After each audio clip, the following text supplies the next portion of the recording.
Recording in progress.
Thank you.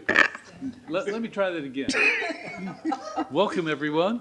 It is now time to open session to hear public comments before closed session. Roll call, please. Councilmember Bonner, Here. Councilmember Vice Mayor Jimenez, Presente. Councilmember McLaughlin, Here. Councilmember Robinson, Here. Councilmember Willis, Here. and Mayor Martinez. Here. And Councilmember Zepeda is absent for roll call.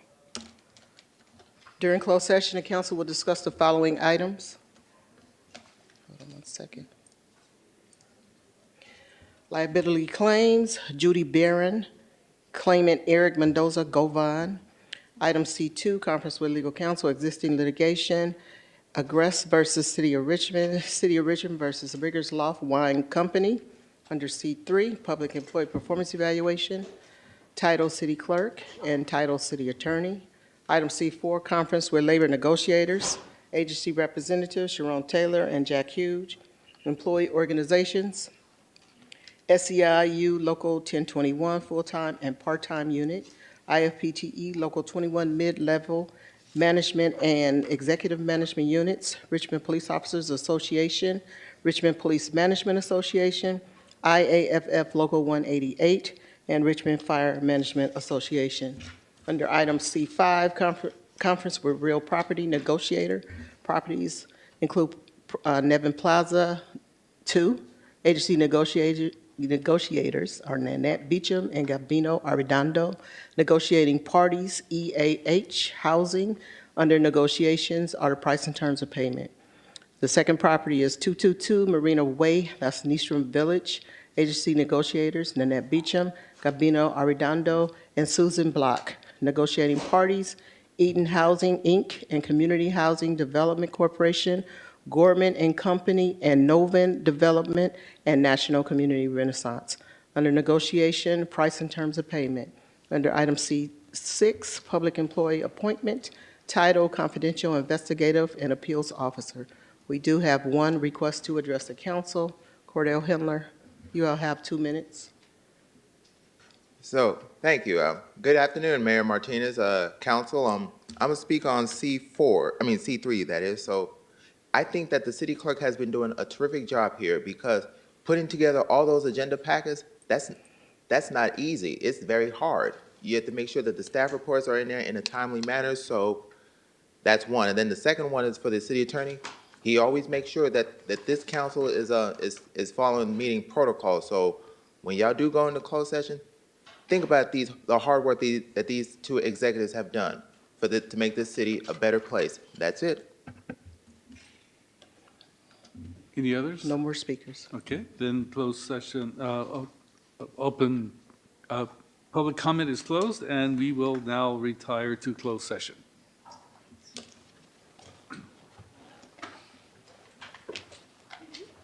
It's been a while since.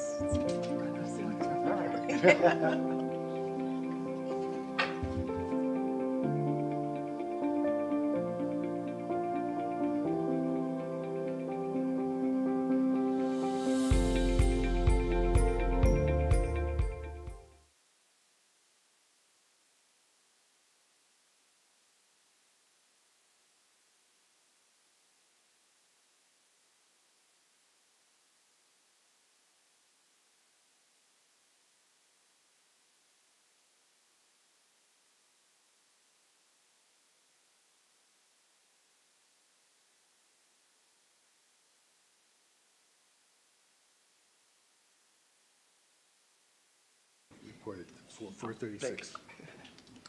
Okay, I closed session a bit early. I wanted to also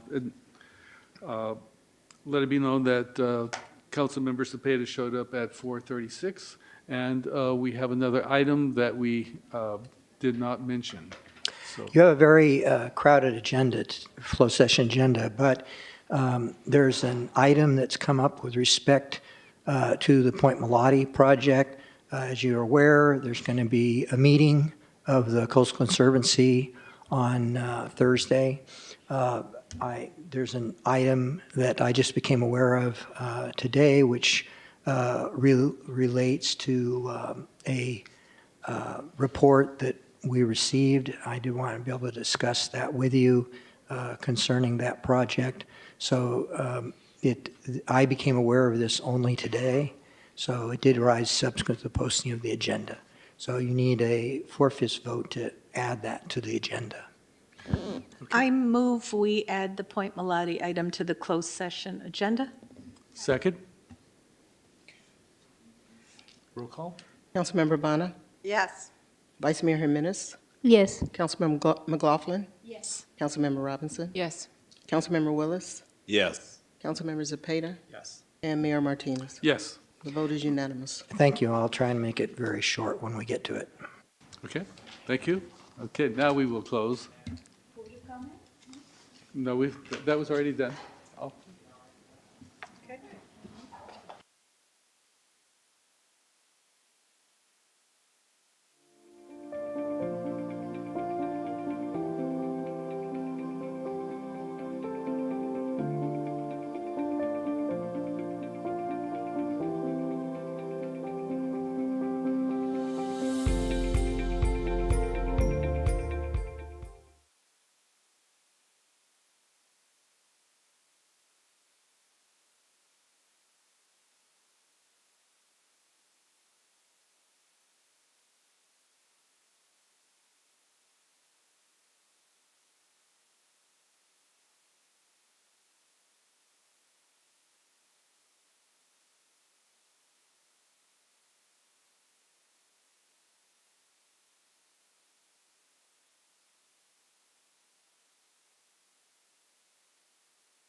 It'll be a long meeting. Yeah. Yeah. So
Testing, testing. Can you hear me okay?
All right.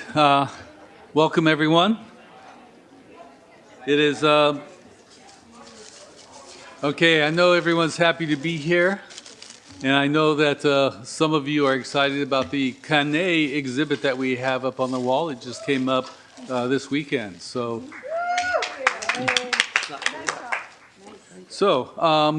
with that, we will start the regular meeting of the Richmond City Council. We'll begin with the Pledge of Allegiance. I pledge allegiance to the flag of the United States of America and to the republic for which it stands, one nation, under God, indivisible, with liberty and justice for all.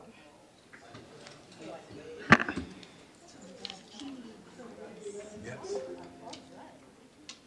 Roll call? Councilmember Bonner? Here. Hold on one second, sorry. Vice Mayor Jimenez? Presente. Councilmember McLaughlin? Here. Councilmember Robinson? Here. Councilmember Willis? Here. Councilmember Zepeda? Here. And Mayor Martinez. Here. Our next item is statement of conflict of interest. Are there any? Councilmember Robinson? So I have a conflict of interest with item, what is this item? 013, the one-year annual report on Richmond Rising. I am the executive director of Urban Tilth, which is one of the recipients of that project. I know it's just a report, but still feel like out of an abundance of caution, stating my conflict of interest. I'm the executive director, and my partner is the executive director of one of the other organizations, Rich City Rides, that is also a recipient of that grant. So I will be recusing myself and leaving the room before this item starts. Okay. Next item? Our next item is agenda review. Are there any changes? Seeing none, we'll move on. Our next item is a report from the city attorney of final decisions made during closed session. Concerning the items on the closed session agenda, on C1, which are claims from Judy Barron and Eric Mendoza-Govan, those items were discussed. Settlement discussions were authorized by the council in both matters. With respect to C2, which is the Agnes versus City of Richmond and the City of Richmond versus Riggers, we ran out of time for those discussions and neither item was discussed. Concerning the evaluation of the city attorney, the city clerk, those items also, we ran out of time, they were not discussed. With regards to labor negotiations, concerning the city's bargaining units, we had an extensive discussion of the negotiations for those units with the city's negotiators. There was no reportable action taken, but a discussion of the upcoming negotiations and potential positions. With respect to the item listed under real property negotiations, which were the properties at Nevin Plaza and 222 Marina Way. On each item, the negotiators, the city's negotiators were given direction concerning those negotiations.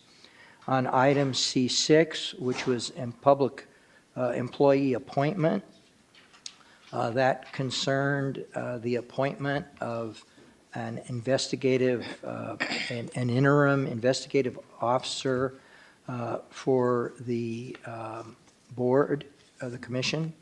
And on that item, the city manager appointed an ad hoc committee to work on the hiring of the confidential appeals officer, and the members appointed were council members Robinson, Jimenez, and also the mayor. So those three council members will serve on the committee to hire that short-term interim person until Dave, the if I may? permanent one can be hired.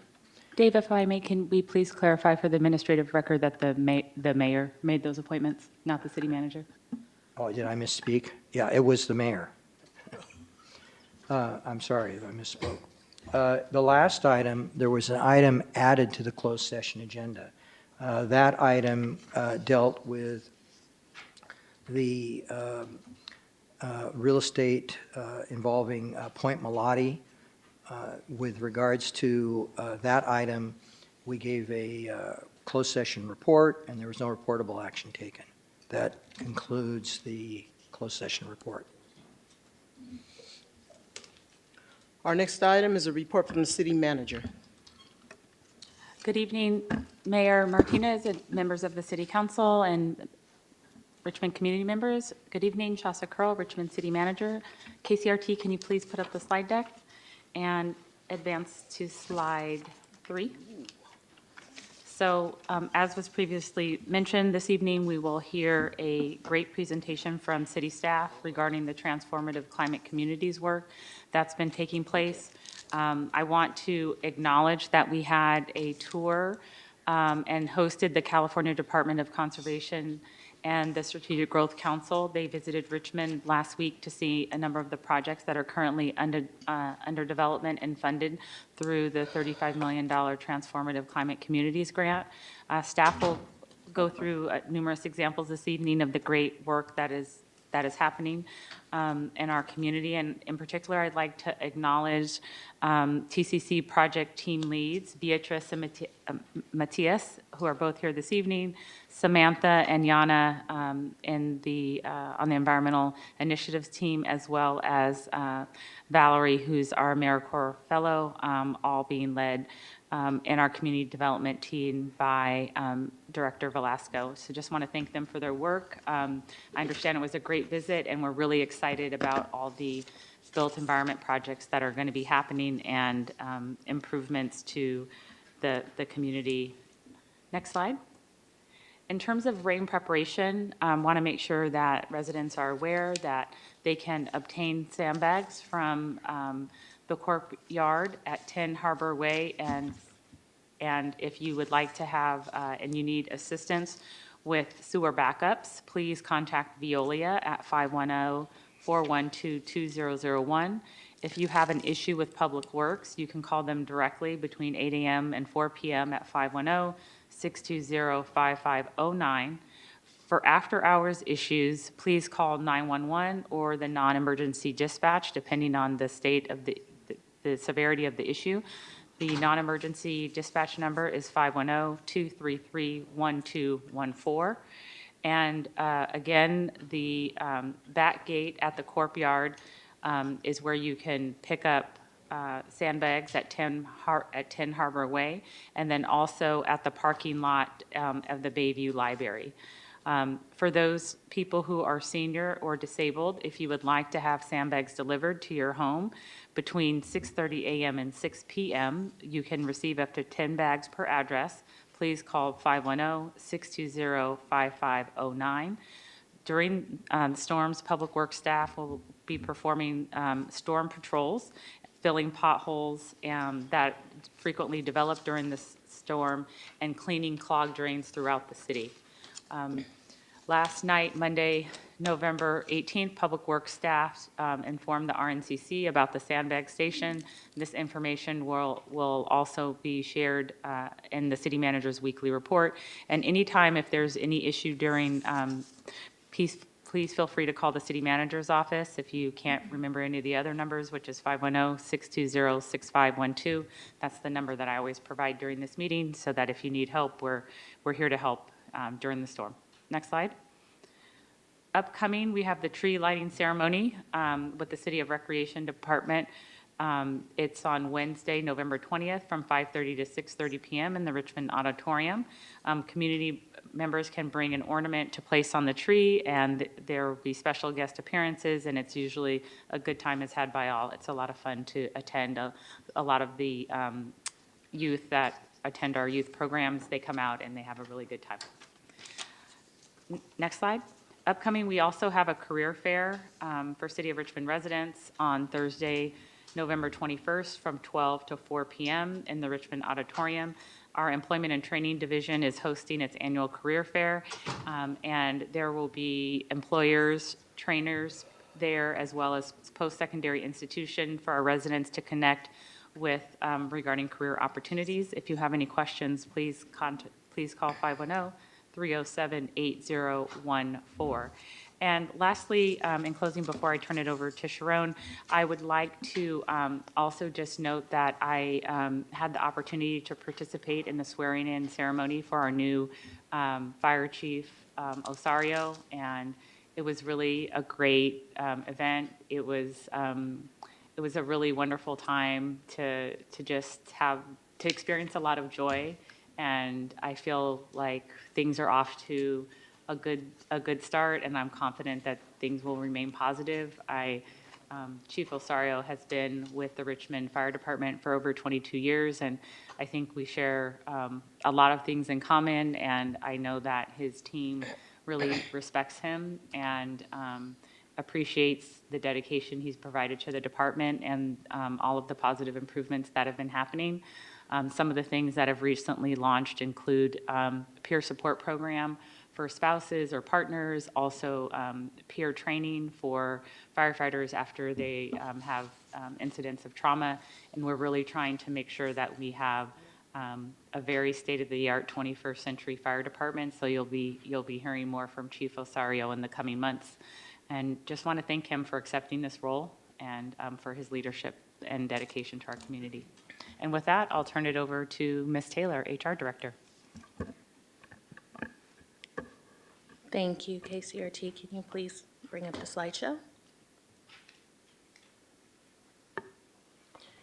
Good evening, Mayor, Vice Mayor, Council Member, Sharon Taylor, Human Resources Director. I'm happy to present to you our October hires. We hired Ken C. He is the plan check engineer in our Community Development Department. John Stemmel, groundskeeper, Public Works. He's actually a returning employee, so congratulations to him. Pedro Barragan, groundskeeper, Public Works. Aiden Hogan, electrician 2, Public Works. Ana Telez Watrago, executive assistant in the mayor's office. Shifra De Benedictis Kessner, senior business assistance officer in the economic development department. Gianfranco Campos, Facilities Maintenance Worker 1, Public Works. Dayana De Leon Lopez, Lifeguard and Community Services. Alfredo Razo Ponce, Maintenance Aid 2, Public Works. Andromeda Brooks, Maintenance Aid 2, Public Works. Diego Albaran Salazar, Maintenance Aid 2, Public Works. Maria Araspide, Recreation Program Leader, Community Services Recreation. Marie Slocum, Recreation Program Leader, Community Services Recreation. And we have some promotions we would like to share with you. Chief Arian Osario, Fire Chief in our Fire Department. Andrew Dominici, Police Sergeant, Police. Terry Thomas, Police Sergeant, Police. All right, Terry. Jamie Jenkins, Senior Permit Technician, Community Development. Stephanie Nye, Associate Management Analyst, Community Services Recreation. Drew Alves, Fire Captain, Fire. All right. Bryant Civile, Facilities Maintenance Worker 1, Public Works. George Kabavanov, Building Official, Community Development. All right, George. Thank you for your time. Cool.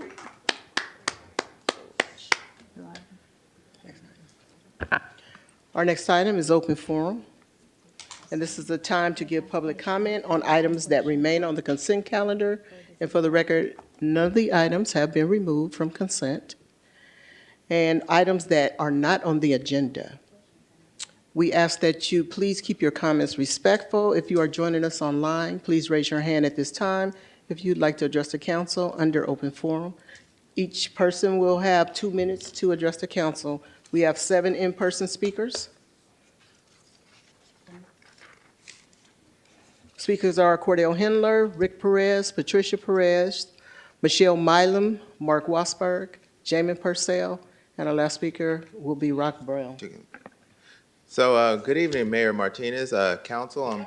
I have some issues that I'm bringing forward. So, yesterday afternoon, one of the residents over at Nevin Plaza brought this to my attention that her unit was like, it was all in bad conditions. When I say bad conditions, I'm talking about like soot, like black tar, and it's like, it is horrible. All of her stuff was damaged because of these of the shoddy work that these that the city hired, Hardy. And once again, all her stuff was damaged. How much?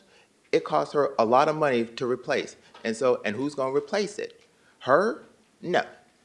She had a job prepared for it last month, but she couldn't go to work because of all her stuff got damaged. So that's something that should be thinking about. Nevin Plaza looks horrendous.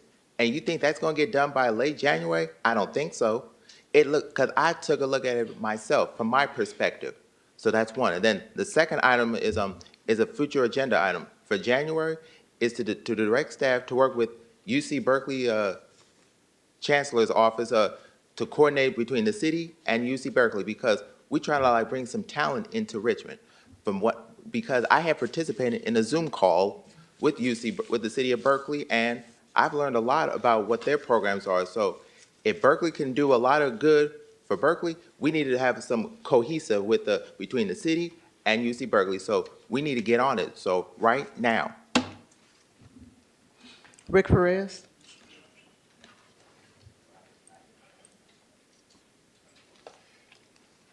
Yeah, it's very refreshing to be behind Cordell rather than my other friend. Okay, okay. I love him too, though. But anyway, okay. I want to immensely thank the city for changing our street name, and you know, a lot of you guys attended it, and I'm grateful for that. And it you know, just put a big smile on my wife's face, and that's my goal. And so I just thank you guys a lot.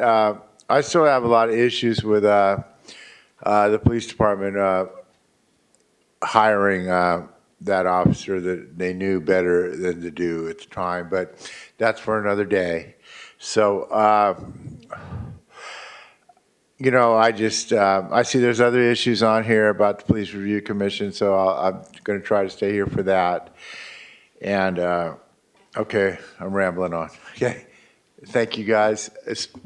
Thank all you guys that showed up, and thank all you, period, for endorsing the name change. And I just, it makes me feel very grateful when every time I drive by it and see it, you know, which is every day. You know, I work 8 days a week, so okay, thank you guys. Patricia Perez.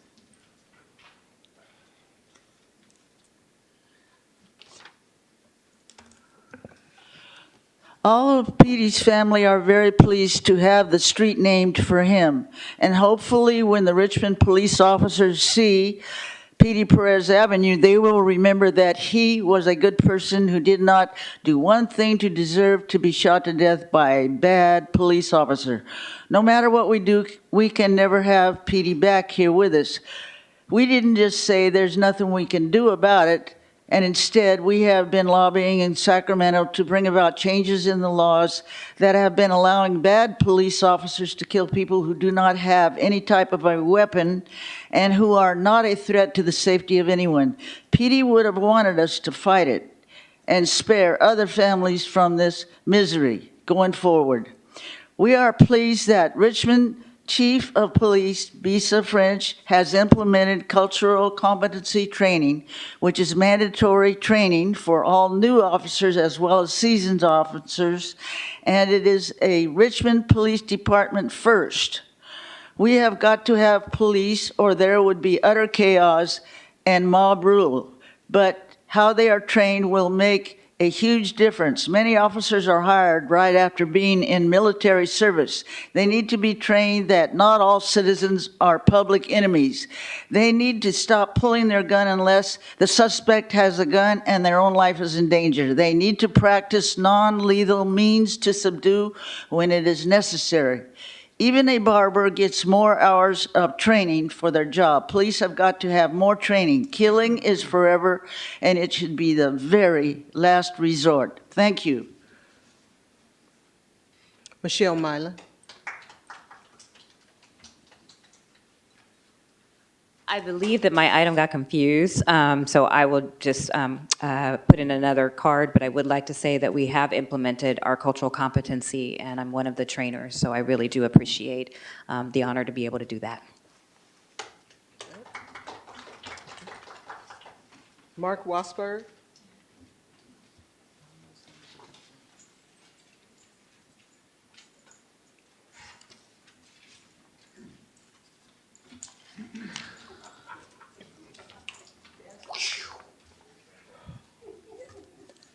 As it stands right now, Trump controls the White House, the Senate, the House of Representatives, and the United States Supreme Court. You know what that means? It means there's going to be a whole lot of changes going on, and Trump's going to destroy the transgender movement. There's going to be police officers, ICE, Homeland Security is going to be swarming all over sanctuary cities. There's not going to be no sanctuary cities. All this crap about Democratic leaders try to stop Trump, it ain't going to happen because Trump has too much power. And you guys think you're going to change it, it ain't going to change.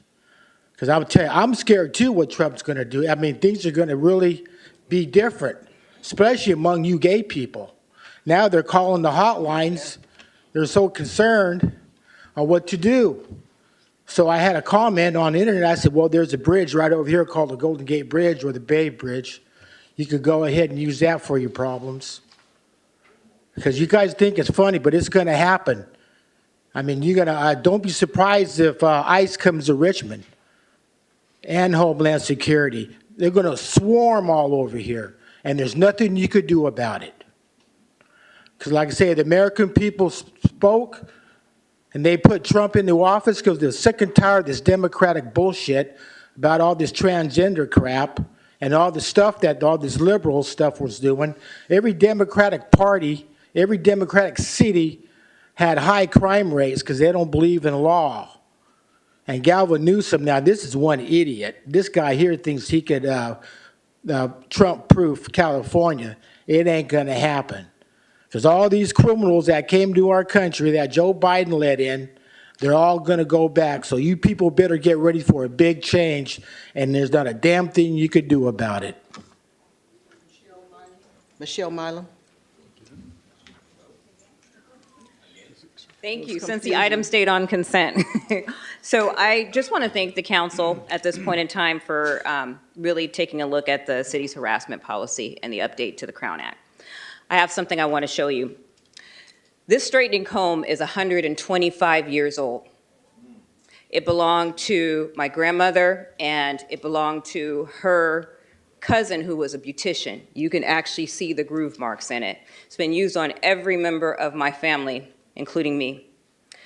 I think it's really important in this day and age, as we talk about cultural competency and diversity, that every single person, new hire that's coming through the door, understands that they belong here, that who they are and who they show up to be in the world is important, and that we acknowledge that.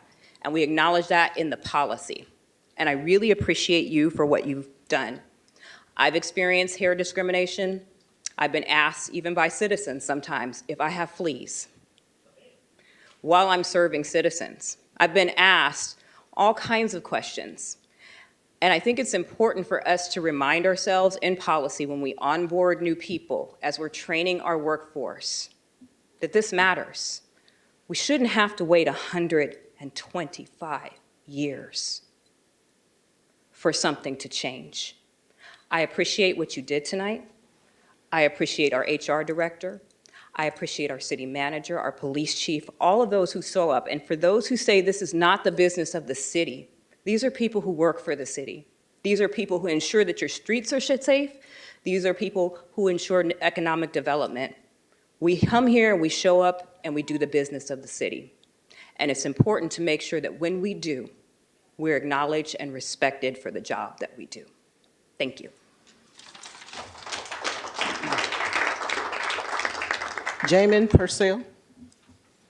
And our last speaker will be Rock Brown.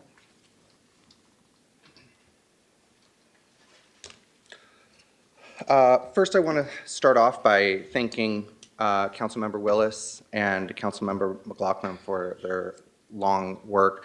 Councilmember McLaughlin, you were one of the reasons why I moved to this town, and I appreciate the 20 years you've put into the city of Richmond. And Melvin, your 8 years are still, I know you're going to be working in this town far after, from one side of the seat or the other. That said, I want to, you approved all the things that I had stuff to talk about. So I want to thank you for giving money to the library. I'm really looking forward to the not only the expansion, but also the new roof as well. I did come here to speak on the Crown Act as well. I think Ms. Milam put it the most succinctly, but I really just want to say that when the community spoke against this, saying it was unnecessary, it reminded me once more that we need to root out these vestiges of racism within our community, where they don't need to say explicitly what they're attacking, but that they attack our community. And so I'm really happy that our city council didn't even question, yeah, we need to get rid of this. And that we should no longer be able to attack people for what is an essential element of their identity and who they are. And I think I can't add anything more, but I really appreciate the work that has been done for this city, and I look forward to what this city is going to do, as I believe we're still a sanctuary city. Yeah, we are. And I think we might be working on that even further to make sure that more people feel comfortable within our city. So I look forward to that work coming forward. Thank you. Rock Brown.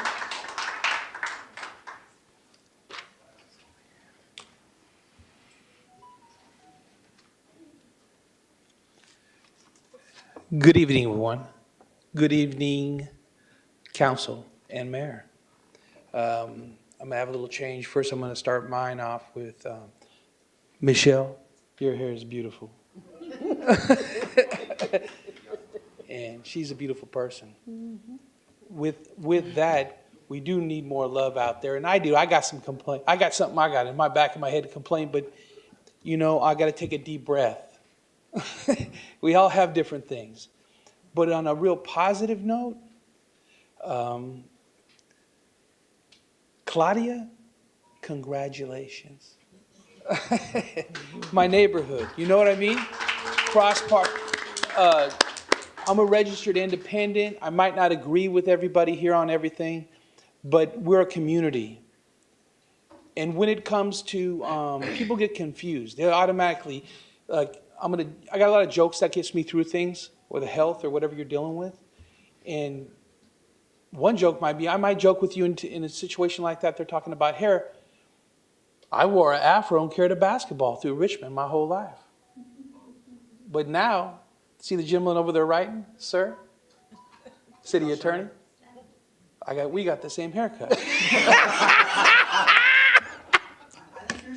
Oh, no, sir. No, sir, this is a difficult haircut. People can make this haircut difficult. The most important thing is, I have to remember that. If I'm at Safeway and I wanted to talk like I did on the courts, that's not going to work.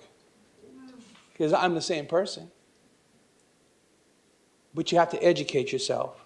No matter where your views are. no matter how change goes around in the cycle, don't get too big, because you might find out, example, regardless of opinions, there's not just gay expression in the, Rock. not just gay in the I hate to Democratic stop Party. you because you're very entertaining, but your Yes, time ma'am. is expired. I want to share for your man Mark. If you're out there, Your time is they're expired, also Rock. in the Republican Party everywhere. You probably watch them every night. Thank you. I would, Okay, I would now like we'll- to take, I would like to take executive privilege and go back to the city manager's report.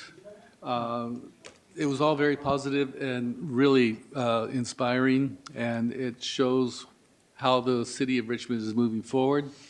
But one thing that wasn't mentioned was the Chevron spill.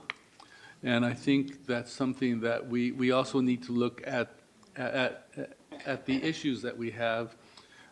Chevron reported that only 1 barrel of oil leaked, and they didn't say how they estimated the 1 barrel, and they didn't say when it began and how they noticed it, how big the leak was. There's a lot of questions that need to be answered. I haven't seen them in any reports, and I believe it's something that the city of Richmond, all residents, especially frontline residents, need to know.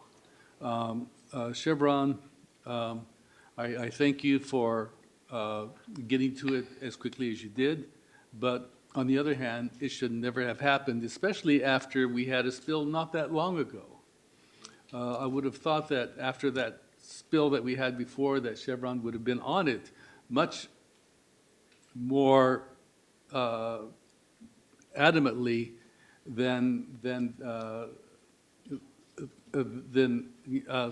to the point where the spill wouldn't have happened. It's also a question of, how they noticed it. It was, 6:30 in the morning during, I would imagine, a shift change. So who noticed it? How was it noticed? Anyway, these are questions that should be answered.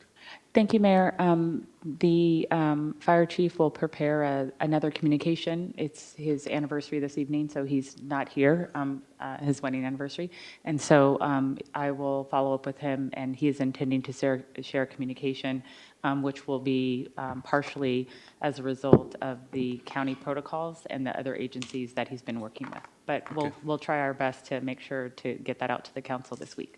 Okay, fantastic. Thank you. You're welcome. I think what I wanted to say is also that I think we need to push for independent investigations of these things. Usually is Chevron investigating itself and reporting itself, and the other agencies, it's not clear for me how the other agencies are actually doing an independent investigation or just receiving the report from Chevron and take it as this is the last word. So I would like the city council to be more pushing to really have that investigation, because our community deserves to know what happened, especially when they are polluting not only the air, the soil, but the water in different times. Yes, and to piggyback on that, the last spill, there's so much information that has not been shared with the public. I know that different agencies have information, and that information should be shared with the public. Okay, so we can move on. Okay, we'll continue with the online speakers for open forum. And we have three speakers. Speakers are Khadijah, Lori Hart, and John Varga. You will each be given 2 minutes to address the council. Khadijah, you may begin. Hello, my name is Khadijah Phillips, and I am representing the Moore family. I want to first thank you and appreciate that you all are taking the time. I wanted to state that I wanted to follow up from a meeting that I had in May 2023 in regards to my family and I having their land returned that was taken through eminent domain. In this meeting, there was Iquan, Dave, Lena, Nanette, Shannon, Sasha, Crystal, Irene, and Karen in attendance. I really did appreciate it, but we were supposed to meet back up within the next month, which would have been June 2023, and we have not received any follow-up since then.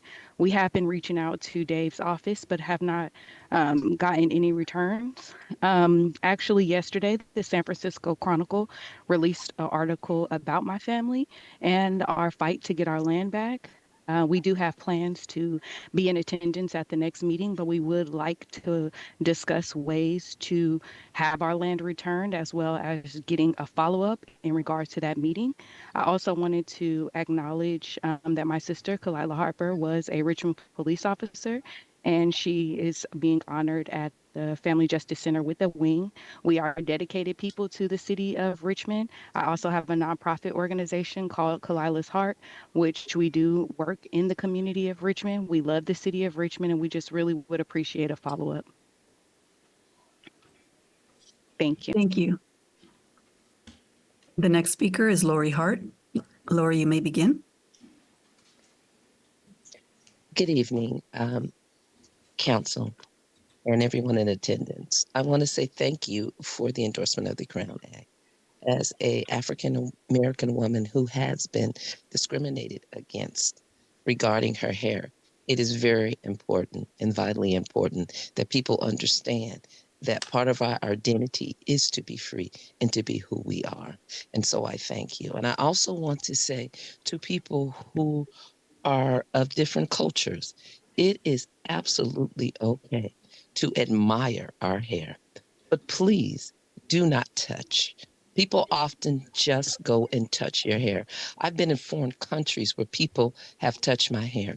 We are not animals, and we don't like to be petted. A verbal compliment is wonderful, but it would be better if you would compliment with your mouth, meaning out of the words and not with your hands. So I thank you because it is important, especially for today. People need to know that they are free to be who they are and will be appreciated as such. So thank you very much. Thank you. The next speaker is John Varga. Good evening, Mayor and members of the City Council. My name is John Varga, and I have the privilege of being the IFPTE Local 21 Union Representative for our dedicated members in the City of Richmond, whose work makes the city work. I would like to briefly, but emphatically, state support for the City of Richmond's recognition and enforcement of the Crown Act, and for the education of the city's leadership and workforce of its importance, both historically and practically. In addition, I would like to take this opportunity to echo the sentiments expressed, thanking Gail McLaughlin and Melvin Willis, professionally and personally, for their service to the city. Thank you very much. All right.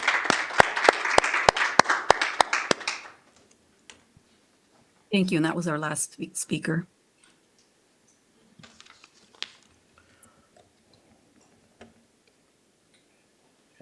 Next on the agenda, we need approval of the consent calendar. I'll move the consent calendar. Second. Roll call? Councilmember Bonner, Yes. Vice Mayor Jimenez, Yes. Councilmember McLaughlin, Yes. Councilmember Robinson, Yes. Councilmember Willis, Yes. Councilmember Zepeda, Yes. and Mayor Martinez. Yes. The vote is unanimous. We're moving to new business, and the first item under new business, that's item 01. Hold on one second. Item 01 is to receive a presentation from Chancellor Mode Madizadeh, Contra Costa County Community College District, and President Kimberly Rogers, Contra Costa College, regarding the state of the Contra Costa Community College District.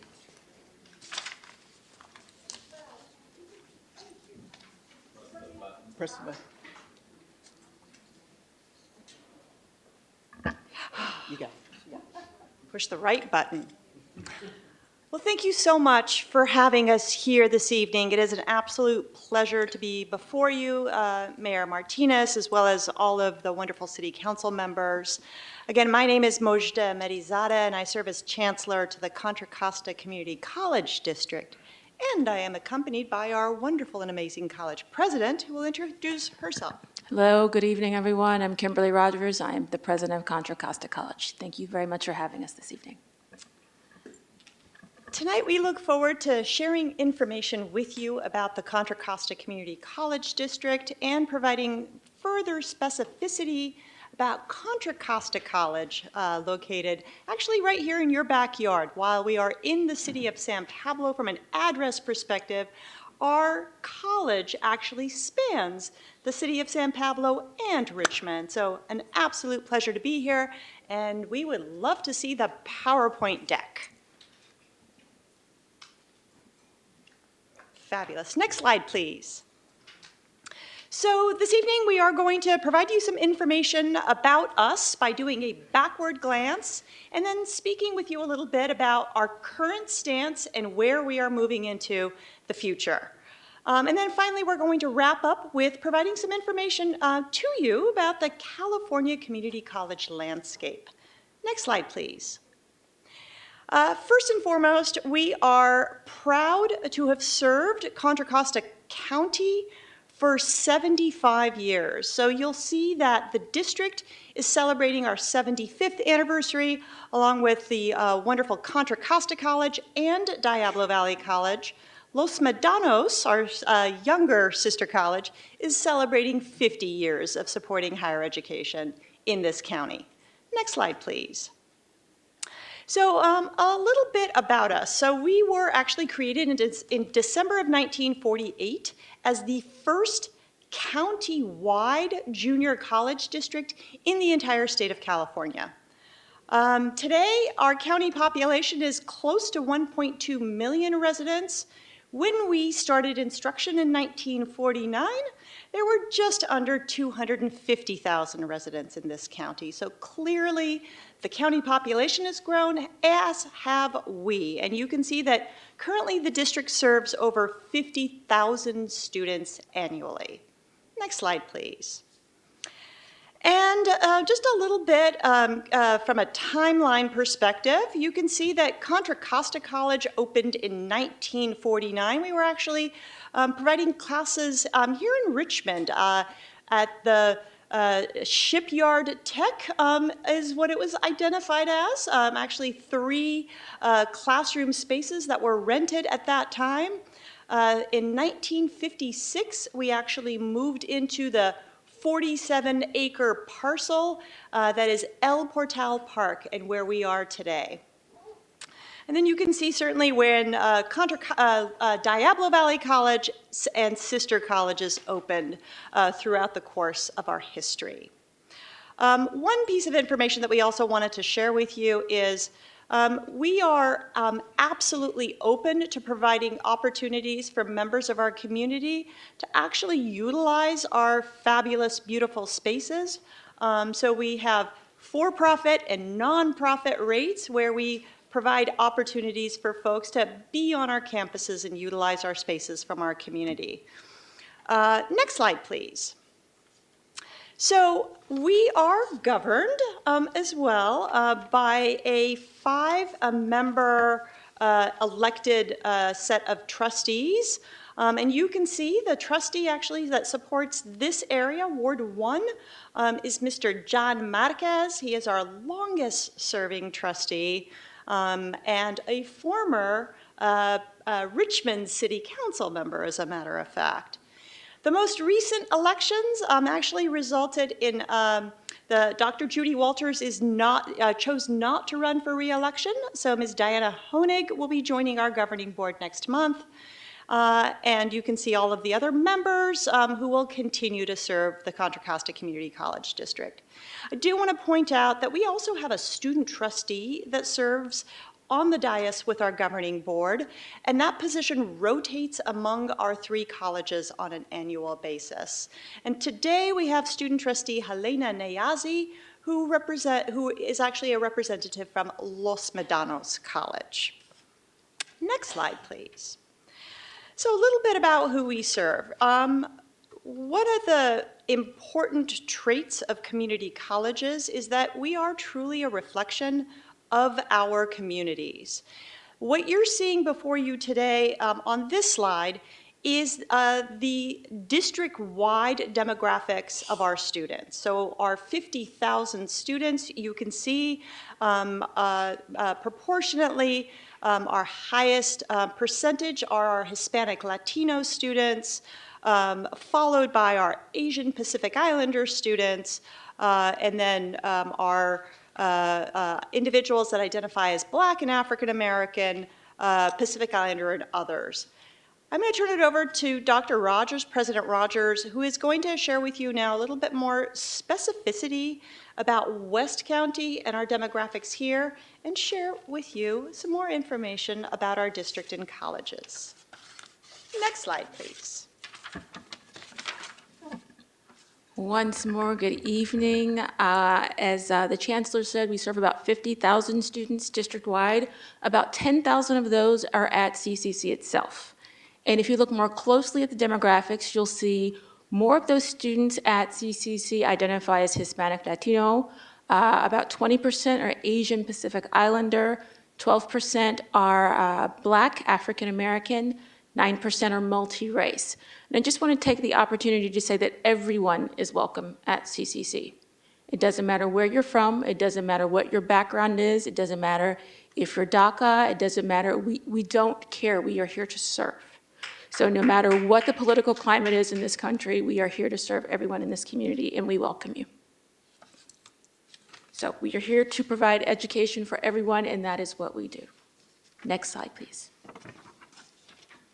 So what do we offer? As a district, we offer more than 220 associate degrees and 330 certificates.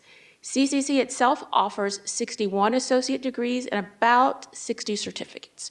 So we offer just about everything that you can think of. One of our newest certificates that we're working on is a certificate in wastewater management operator certificate.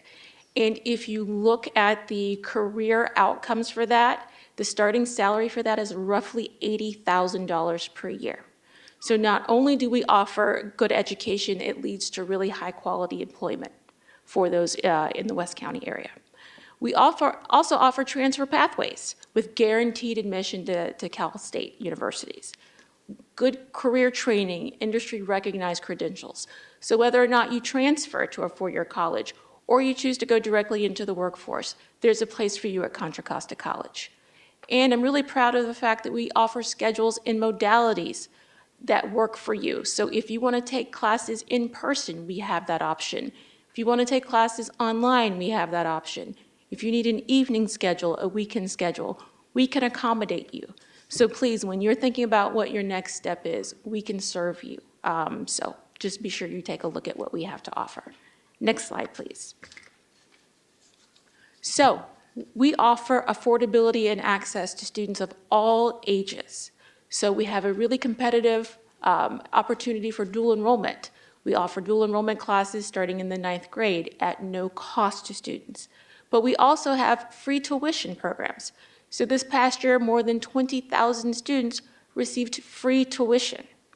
But we also have free and reduced cost textbooks. I don't know if you remember being in college, but the price of a math textbook or a science textbook was prohibitive. That is one of the most difficult parts for students at college, is affording textbooks. We had one of our math faculty create an open educational resources textbook, which is a free textbook. In the last 18 months, it saved more than $50,000 for our students in textbook costs. That is life-changing for those students. We also have wellness centers for our students to meet basic needs. We know that food insecurity is a real concern for many of our students, so we offer the Comet Pantry. We have everything from food, fresh food, canned goods. We offer parenting supplies, diapers, things for children. We have mental health and health services. We offer free laptops for our students who need support there. And we have a new partnership with the Mexican American Opportunity Foundation, where we now offer free Head Start and early Head Start. So if our students qualify for CalFresh, they automatically qualify for the Early Learning Center. And it's not just for our students, it's also open to the residents of San Pablo, Richmond, and surrounding communities.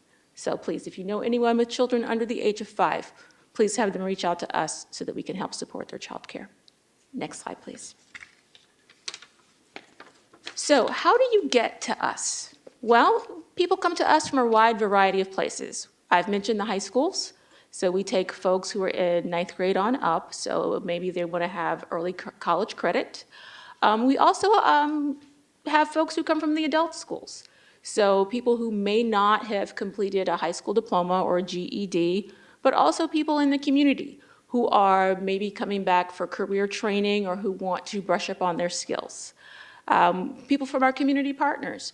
So maybe someone from a local workforce board or maybe someone from our Richmond Promise partnership where they're sending students to us as well.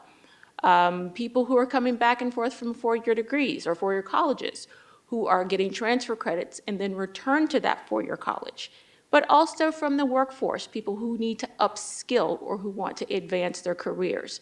So the thing is that for CD, we work with everyone within our universe. So no matter what your need is, we can probably meet that. And if there's a need that you have and we don't yet meet it, we can probably work with you to make that happen. So what's most important for us is that we're here to serve the community and to meet those needs. So whether or not you're in 9th grade, whether you're 14, 40, or 80, there's probably something we have that we can serve you. Whether you're coming to get a nursing degree, whether you're coming to work with welding, we don't personally have welding, but we can refer you to someone who does have welding. That's something that we can do to work with you. So we are working with people regardless of their goals, and it's kind of a swirl. You come in, you come out, we're there throughout your lifetime.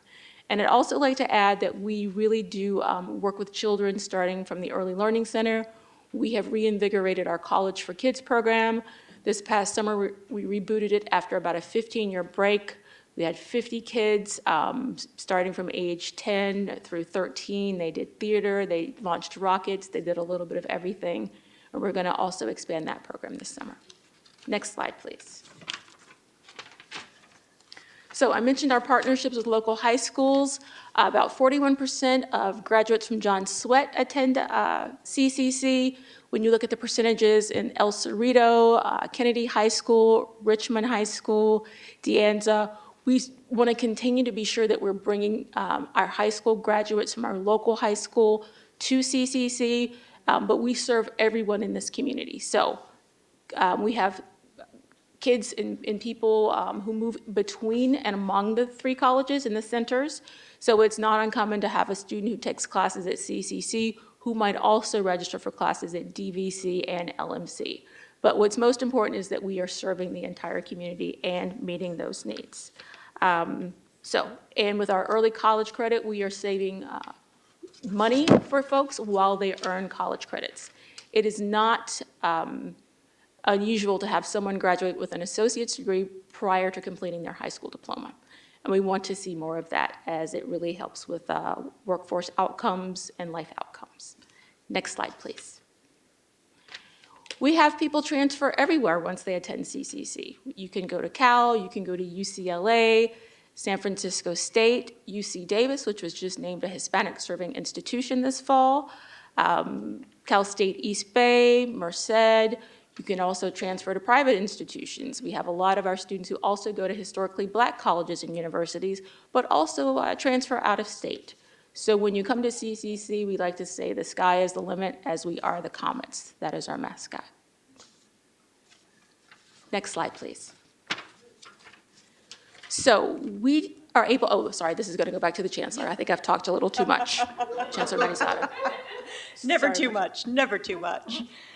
So we wanted to provide information to you about kind of the way in which higher education, K through 12 and higher education is funded, public education is funded in our state, how much, at what kind of junctures it's funded, and we are sharing this with you on a per full-time equivalent basis kind of snapshot.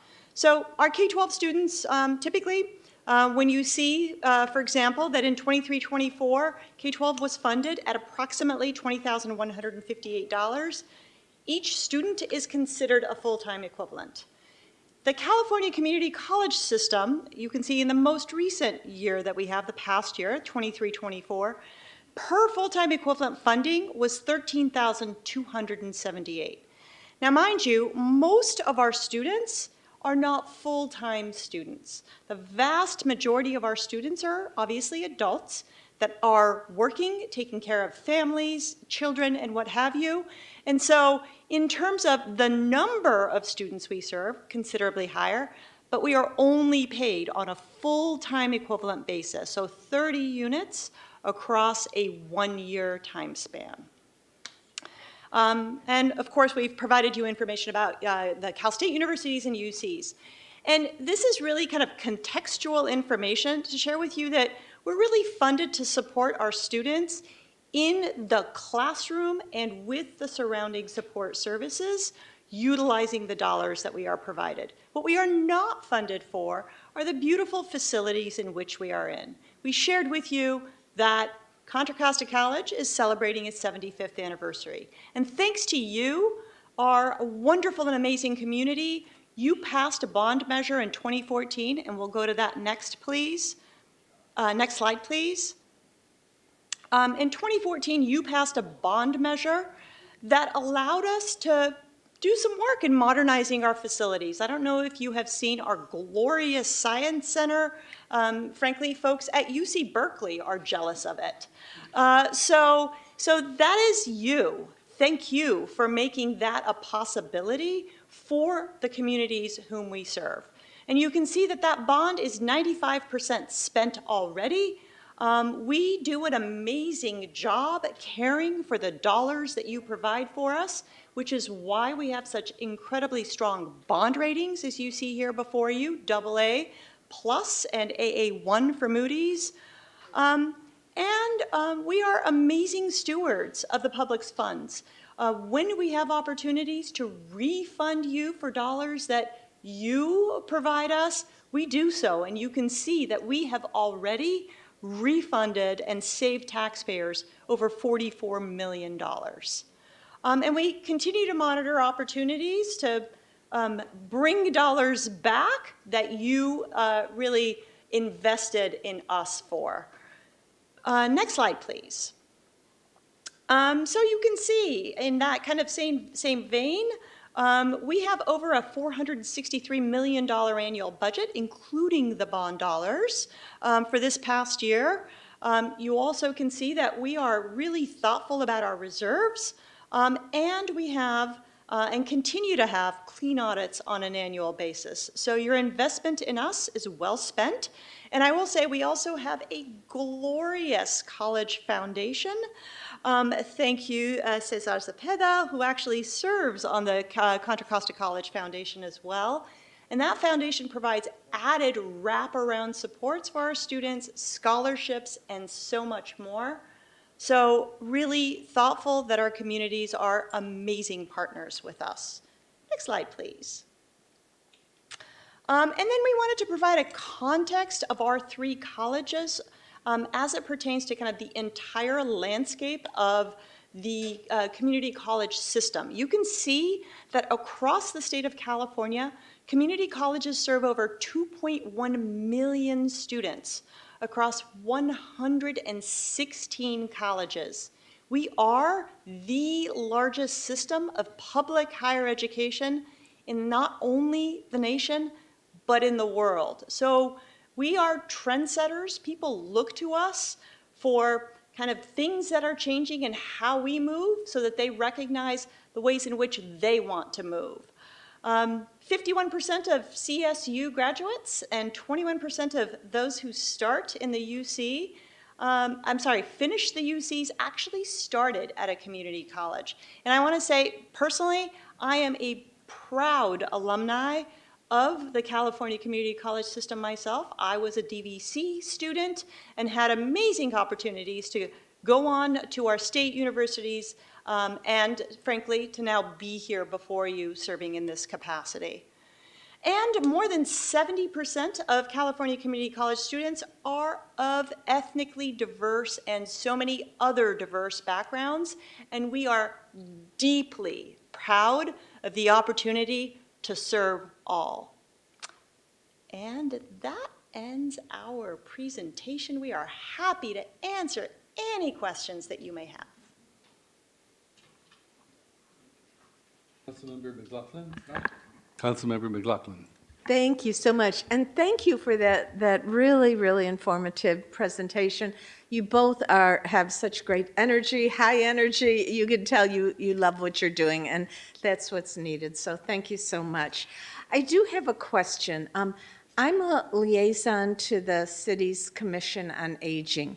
And our Commission on Aging has been seeking for some time, and they've been trying to find their way to the right person to see if the college district, and I think they're looking for all three colleges, but probably mostly Contra Costa College, could offer some auditing classes for seniors, not for grades, but because, life is for learning, right? And so I know I did a little research for them, and I know other colleges have some auditing, you could just sit there and, hear and participate, but not for grade because they just want to learn. And I think that's a noble goal and effort that they would like to participate in. And I'm wondering if either one of you can tell me how to move forward, or if there's someone else in the district I should be contacting. Sure, absolutely. So one of the things we are working on is expanding our non-credit options. So right now, we do have some art classes. I know we have painting and drawing that are specifically, we call them for older adults. Maybe we should call them mature or experienced adults. But one thing we are definitely working on is expanding the non-credit offerings and including things perhaps like restarting a book club or just other kind of life skills and just interest areas. But that's something we want to build out with kind of our community education offerings. So definitely we are in the process of doing that. And last year we were able to have, to incorporate kind of the reading book club component when we had one of our authors come by. We took books to some of the senior centers in English and Spanish and invited folks to participate in the participation and the Q&A with the author. So those are things that we do try to do to bring in the community, the senior community, into the work that we're doing at the college. Wonderful. If I know there's one person in the commission in particular who is this is her big issue, and I keep trying to help her, but she says, oh, I'm happy to write someone with what I'm looking for. Who would she email? Or she could email me, and we could take it from there and put her in contact with the right and folks. your email address is, do you want to give it here, or what? Yeah. Oh, yes, it's public. It's not private. It's krogers, KROGERS at contracosta.edu. Got it. Thank you so much. You're welcome. Also front and center on the college's website under President's office, so Okay. easy to find. Okay, thank you so much. It's no secret, I promise. Yeah. Thank you. Councilmember Bana? Thank you. Thank you very much for coming. Excellent presentation. And it's so wonderful to see a lady president and lady chancellor. Although the country doesn't have a lady president yet, we're proud of our local president and chancellor. Thank you so much. You make us proud. I would also like to thank you for the collaboration you've had. Contra Costa College is within my district. It's a great asset for the city of Richmond. And I appreciate the opportunity I had before for the cultural presentation of Nowruz, looking into gender-based violence, training for students. And also I would like to thank you for college's collaboration on vegetation management. When our fire department complained, neighbors complained, you did it very quickly. Thank you so much for that. I would like to follow up on my colleague's question about accessibility of some services to the public. First of all, you didn't talk about the culinary school, which is excellent and it's open to the public. I was wondering if you want to inform the community about the opportunity to take advantage of it. Yes, we have Aquaterra, which is our on-site restaurant, which is run by our culinary arts students. They offer affordable options for lunch. It is open Tuesday, Wednesday, and Thursday from 11:30 to 1 p.m. I don't want to sound like a commercial, but I really would encourage everyone to come out and have lunch there. It's prepared by the students under the direction of Chef Nader Sharks and Chef Elizabeth Schwartz, and they do a fantastic job. They also do some Iron Chef competitions at times. They do a full Thanksgiving dinner, so that'll be available starting actually tomorrow, if you would like to get your turkey and fixins, so to speak. It's really a wonderful opportunity to see them grow as chefs and culinary students when they start in August through May. And we actually have some of our graduates who've opened restaurants and catering businesses, and it's always wonderful. We always have them cater events when possible. So yes, thank you for that. Yeah, that of club, course. Councilwoman. Thank you. So I wonder if I know there is a pool. I wonder if there is a gym, if it's open to the neighbors, to the public, especially our senior residents at a discounted rate. Yes, we do have all of those things. We have a fitness center and we do have a pool, and they are open and there are discounted rates. The pool tends not to be heated very well during the winter, so I would probably save that as a summer activity. Right now, it's $2 per use. So if you have $10, you can come every day of the week, Monday through Friday. And it's $5 to enter the fitness center. And I'll check and see if there's a senior reduced rate. But yes, it's a brand-new fitness center, state-of-the-art, thanks to the Measure E funds that we were able to use to upgrade our PE kinesiology. So thank you to the I'm taxpayers going to for write that. to you and ask for a paragraph about this to share with the community. But while we're at this subject, how about art classes or performances that the community could enjoy? We have all of those. We have art classes, we have music performances, we actually have a drama. Our drama department is debuting a new performance on Friday evening at 7 p.m. Tickets are $10 in advance, $15 at the door. I feel like I've planted you there, council member, Thank you so to ask much. these questions. I promise I have These are not. all great. Thank you so much. I have one more question. That is, housing is a very severe issue for us in the city of Richmond. I wonder if the students face that problem. Do you have homeless students? We do. We have a basic needs center. We hired about 18 months ago our first full-time program coordinator to support basic needs. And this individual helps coordinate with the RISE Center, with other nonprofits, and they actually serve on the Contra Costa County homelessness organization to help coordinate outreach to help individuals find affordable housing. So we do have someone internal who does that work.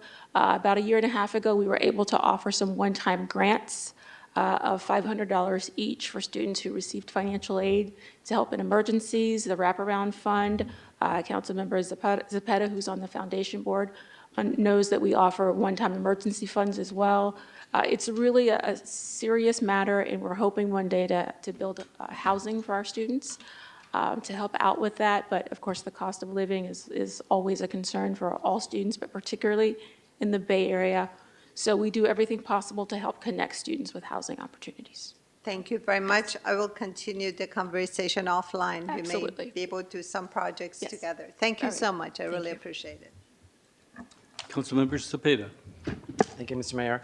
Thank you so much for being out here. It's always a pleasure hearing and seeing how great our college is, because it is in Richmond. Even if it's the back of the parking lot, it's still in Richmond. It is ours, and we're going to own it and take it. And I always, there's so many programs from the culinary. You can do pottery, photography is what I took there. I took a lot of different classes there. One thing that I love to tell people, can we get to the moon? We're going there. Tell me more about it. We have a NASA program. We are one of 7 community colleges in California, the only one in Northern California that is part of that NASA community college. They have a community college program. And I'm happy to say that we made it to stage 3, the final stage. And we have a team going to Huntsville, Alabama, to the Rocket Center at the end of April. and I am going with them to watch them launch a rocket. So it's going to go 5,000 feet in the air. So we will actually be with the astronauts when we do it. So I am so excited. I might be more excited than they are, to be perfectly honest. They have a rocket mentor that's working with them. They had a proposal that they had to put together. I read through it. I understood like A and in the rest of it was very, very high tech. They are working on building their rocket now. They're going to drive down late April. The rest of us are going to fly down, and then they're going to launch their rocket in a competition. Very Just to exciting. summarize again, because I think it's so cool, it's a NASA program It's a in NASA. Richmond. So for We are- the only one yes. in Northern California. So if you want to reach the stars and the moon, it's just right down the street is where you can start your career towards it. So we have this great opportunity in our own backyard. I just want to tell people more and more about it because it's available and it's there. There's so many great programs in this college and so many great humans that are part of it and making this a day thing. And thank you so much for your service there. So that's it. Thank you so much. Councilmember Willis.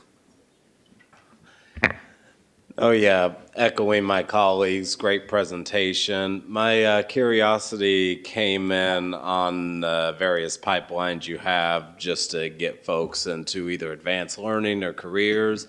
I guess one of the things I've been passionate about is just making sure that we're just setting people up on a career path, whether they're just coming out of high school or community members who need to jump straight into something.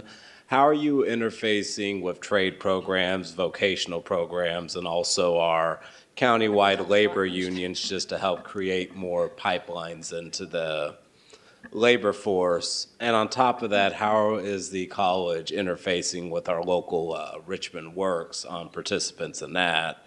And I guess the third and final question is, do you have classes that also help teach people how to pass the test to get into some of those trades? So I would say yes to all, and especially when you look at all three of our colleges because they have different specialties, right?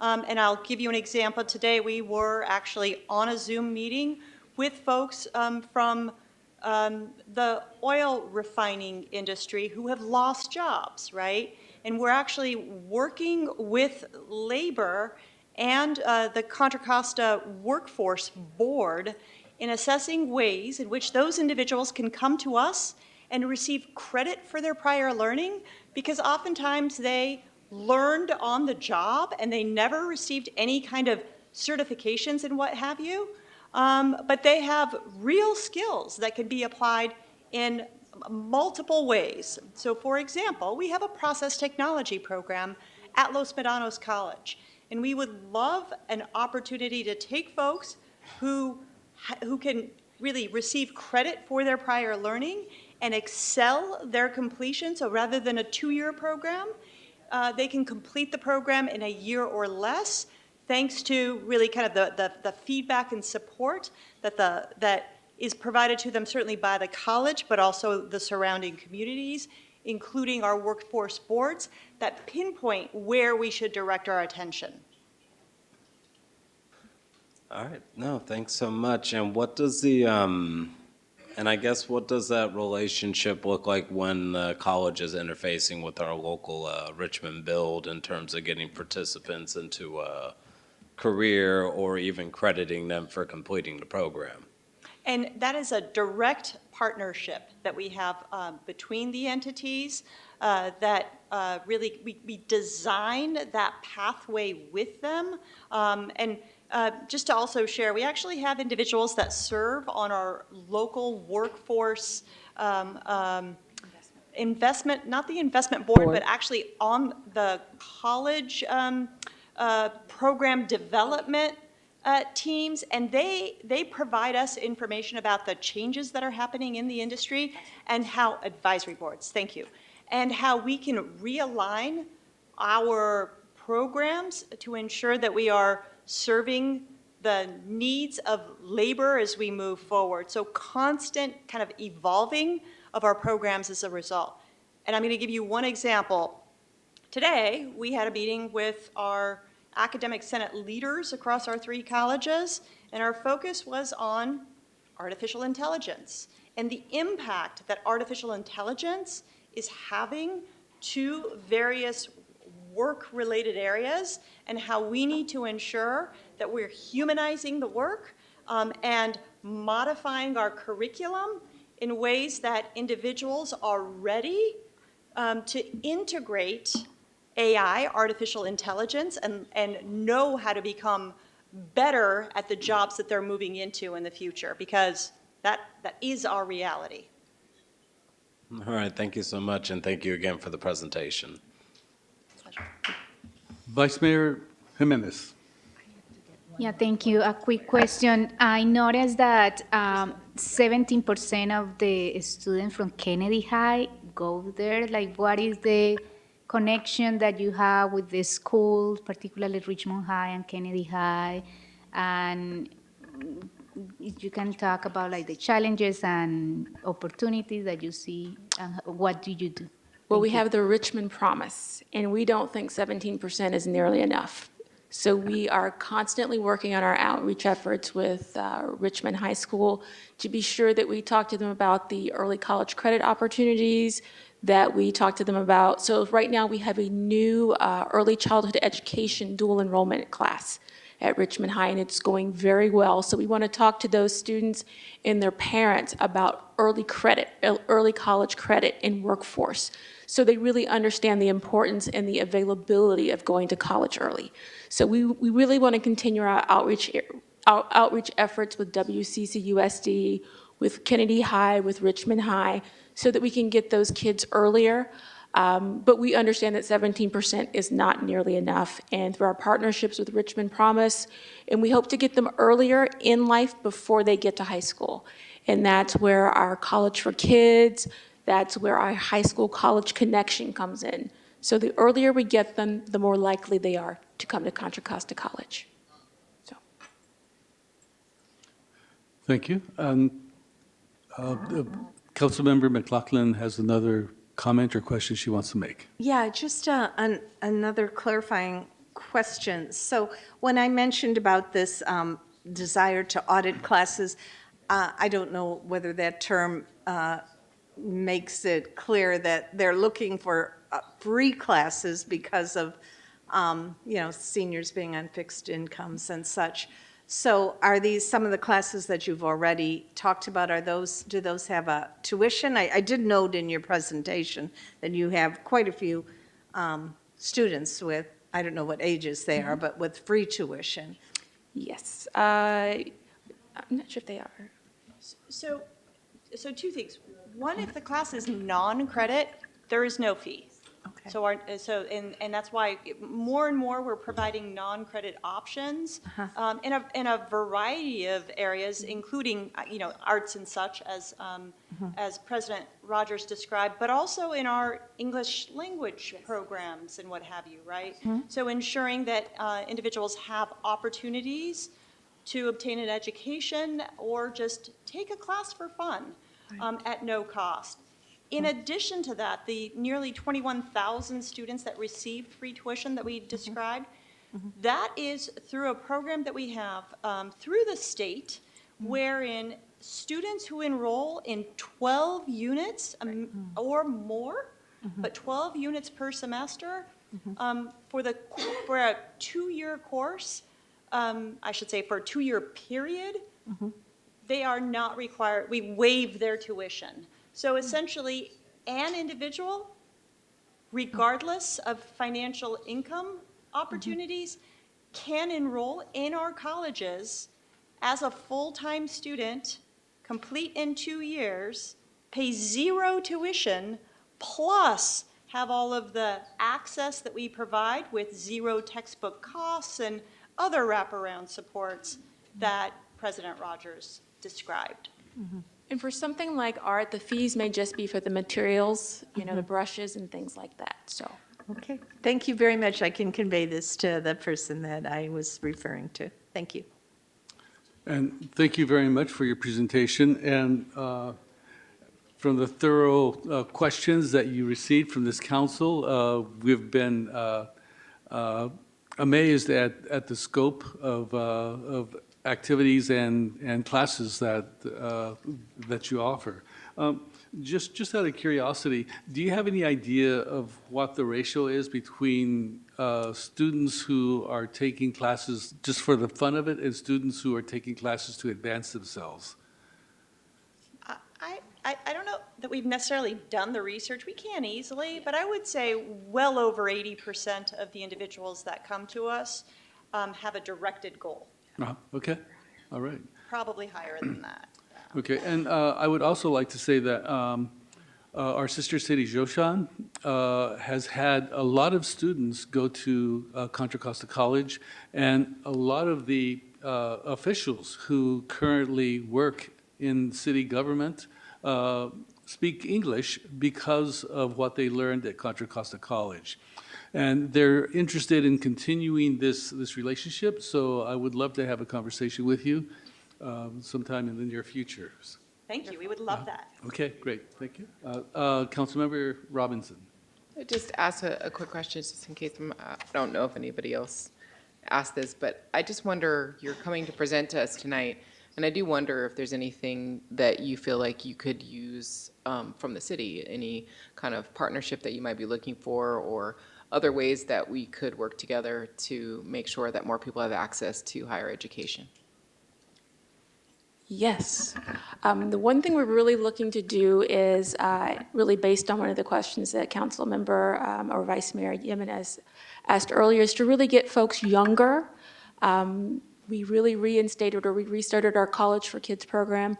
We really want to be sure that we get children who are in the highest free lunch, reduced lunch category, those who have the lowest test scores, and get them connected to the college early. Because we know that the earlier they get connected, but also to get their parents connected to resources, the better life outcomes those children are going to have. So the one thing we're planning to do in summer of '25 is to really target those zip codes in Richmond that have the lowest test scores. And we also want to offer those parents who are interested in free ESL courses, because we offer free non-credit ESL. So that while the children are in the academic programs and they end the day with some kind of sporting activity, be it swimming or volleyball or basketball, that at the end of the day, those legal guardians, parents, can also enroll in that free ESL class so that they leave the campus at the end of the day together. So they kind of have that, they develop that college-going mindset, that culture, that they're leaving together at the end of the day, so that we make sure that the college is ever present in their mind, that they become comfortable being on the college campus, and that we are once again putting the community back in the college so that they become comfortable being on campus, coming to campus on a regular basis, so that it becomes second nature. So anything you can do in your communities to really talk about Contra Costa College, to talk about College for Kids, to talk about the Early Learning Center, we really want folks to be on our campus so they understand that it is their college and that we are there to serve them. We would really appreciate that. I have one more, if I may. So I also have the honor of serving on the Richmond Promise governing the board, and since inception. And I want to say the difference that the Richmond Promise has made to our community is immense.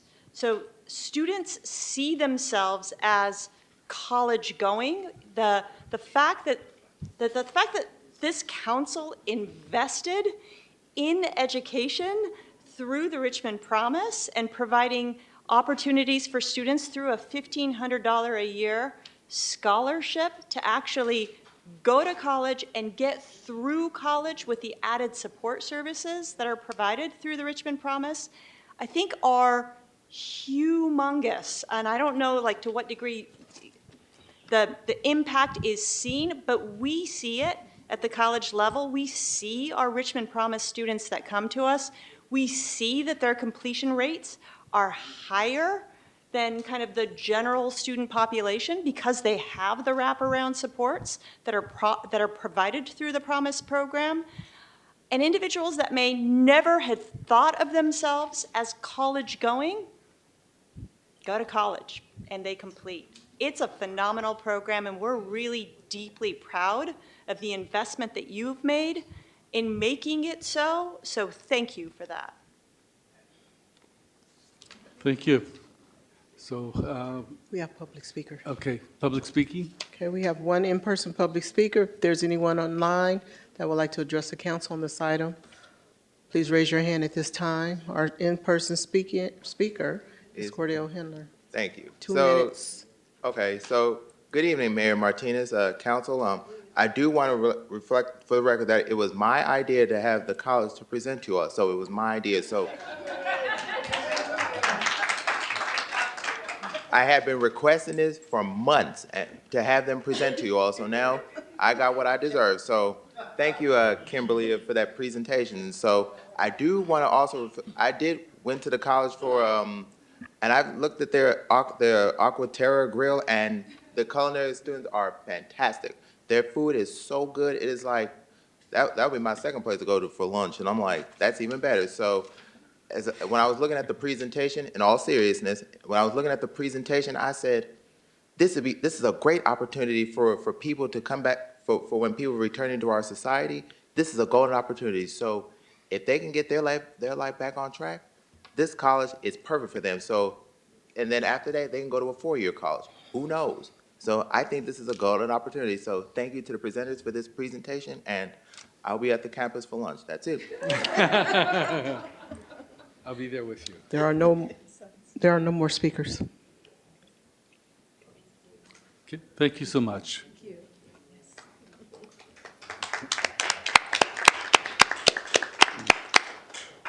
Next item. All right, our next item is item O2, is to receive a presentation from the West Contra Costa Transportation Commission regarding the draft Richmond Parkway Transportation Plan. Yeah.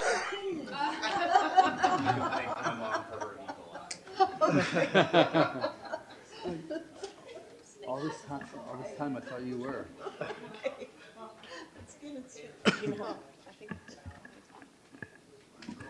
All right.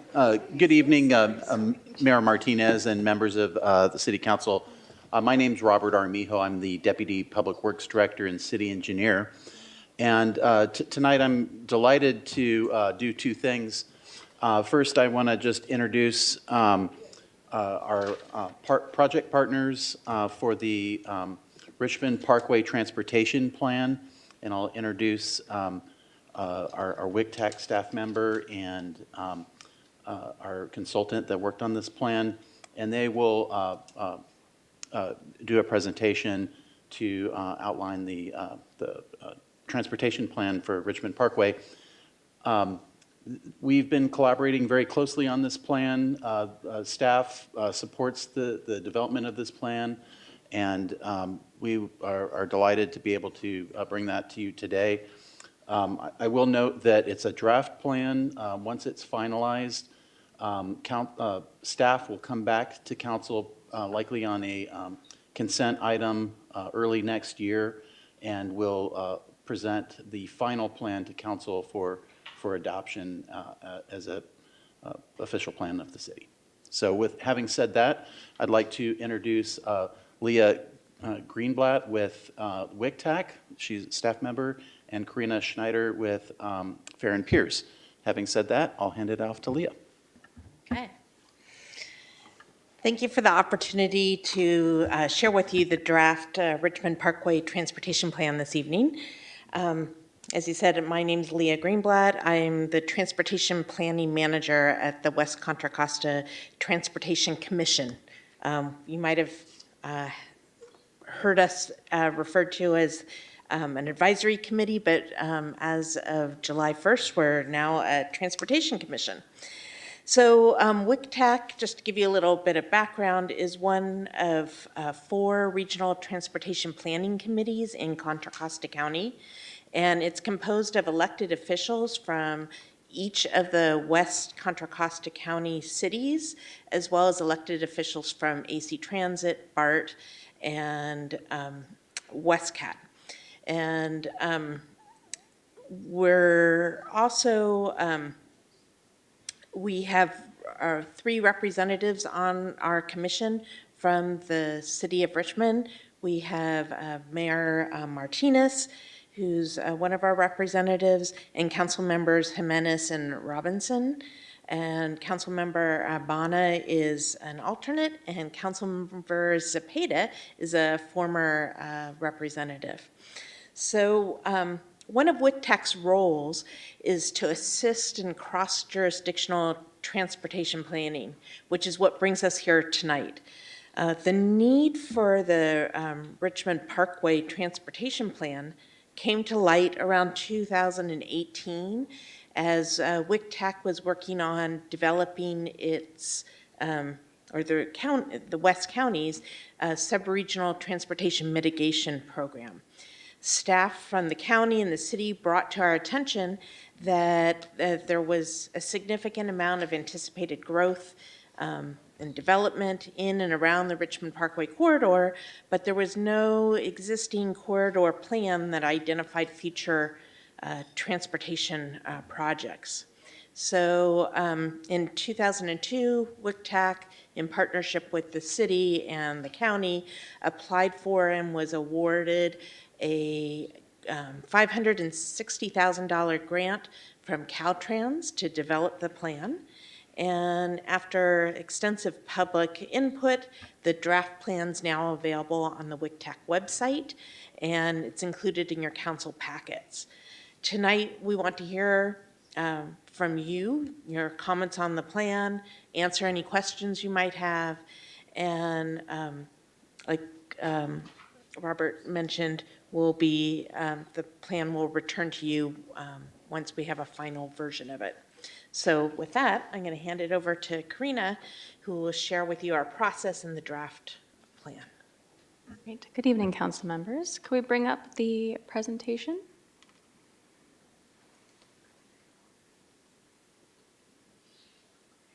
Perfect.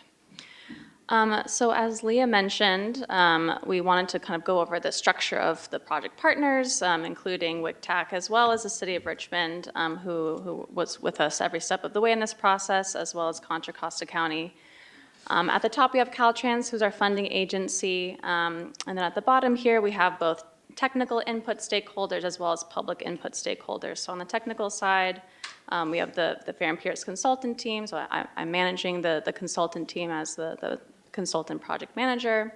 And we also have the technical advisory committee that we met with throughout the process as well. And as Leah mentioned, has members from all agencies that kind of operate in our study area. And then on the public input side, we had really robust public engagement process where we met with community members in person and also virtually. We also had a public advisory group which consisted of kind of advocates, community leaders, as well as businesses along the corridor. So we met with them on kind of a periodic basis as well. Next slide, please. So just a quick agenda of what I'll be going over. First is just a brief project overview, and then I want to go over the priority strategies that we're recommending as part of the draft plan. And then we'll get into potential funding and implementation. And then I'll land briefly on next steps. We can go to the next slide. All right, so project overview. So we know you're all very familiar with this area, so we won't go into too much detail here, but we did just want to note that our corridor includes both Richmond Parkway and Castro Street between I-580 and I-80, which falls within both the City of Richmond as well as unincorporated Contra Costa County, namely in North Richmond. And this corridor serves as a really important local and regional connector. It is a connector for rail and freight and trucks connecting to the Port of Richmond to the south.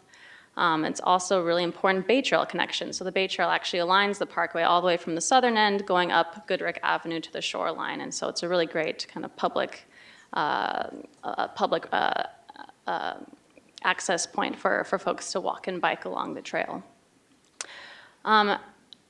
In addition to that, there are also many MTC-defined equity priority communities that live in this area. So those are the hatched areas in this map. And so those are areas where there's a relatively high concentration of low-income folks and people of color. And in this area in particular, there's a high share of Hispanic and Latino residents. And so we wanted to make sure that we, again, had a really robust engagement process that was able to reach the voices of these folks who have historically and traditionally been less involved in the public process. And as Leah mentioned, there's planned industrial and residential growth along this corridor, and so this plan is a really great opportunity to, plan for better public health outcomes as well as better mobility in advance of that planned growth. Next slide. Just a quick note about where we're at in the project process and schedule. We're nearing the end, so we actually have the draft plan out, released to the public on WCTAC's website. We've built that out based on 2 previous phases of public engagement that have occurred over the past year and a half or so. And we'll plan to close kind of public comment on the survey by the end of this month and plan to wrap up the plan itself, early next year and present kind of the final plan to lead agencies who'd be responsible for strategy implementation before agencies will get started on actual implementation early next year. Next slide. Thank you. So as I mentioned, in total, we've had 3 phases of engagement. The first 2 were really the more robust phases where we had a lot of in-person engagement, as well as digital engagement strategies like an online web map, as well as an online survey. We presented to the WCTAC board in each phase, as well as our public advisory group. And so now we're really just, in the first phase, we wanted to understand the existing needs and challenges that residents experience, as well as all users of the Parkway experienced. And in phase 2, really exploring strategies to address those key challenges and concerns. And so in phase 3, we're really now in a phase of just confirming that we've heard everything that we need to know about the Parkway and that the priority strategies that we're recommending as part of the plan are responsive to the community and their concerns. Next slide. So just a few stats on our public engagement process. So through 5 of our in-person pop-ups, we reached almost 150 people in person. Nearly half of those were Spanish speakers. And then through our online engagement tools, we've been able to connect with over 200 contributors who've provided over 250 comments throughout the process. And as I noted, we have 1 survey that's currently live right now until the end of November. And we've also presented at 7 community meetings throughout the process. 5 of those were within the city of Richmond. And to get the word out about those engagement opportunities, we developed kind of Facebook and Instagram ads, social media ads in both English and Spanish, and also worked with our technical advisory committee and our public advisory group to get the word out about those opportunities. Next slide. So before I share kind of the outcomes, the major outcomes of our last phase of engagement, I just wanted to note that during the second phase of engagement, we shared over 30 strategies that we kind of grouped into the bucket shown on this slide. So public health, safety, walking and biking strategies, driving and goods movement, maintenance, and transit. And so we brought out a whole host of strategies that we wanted to get feedback from the public and understand from their perspective what's most important for the city of Richmond and the county to prioritize. We'll go to the next slide.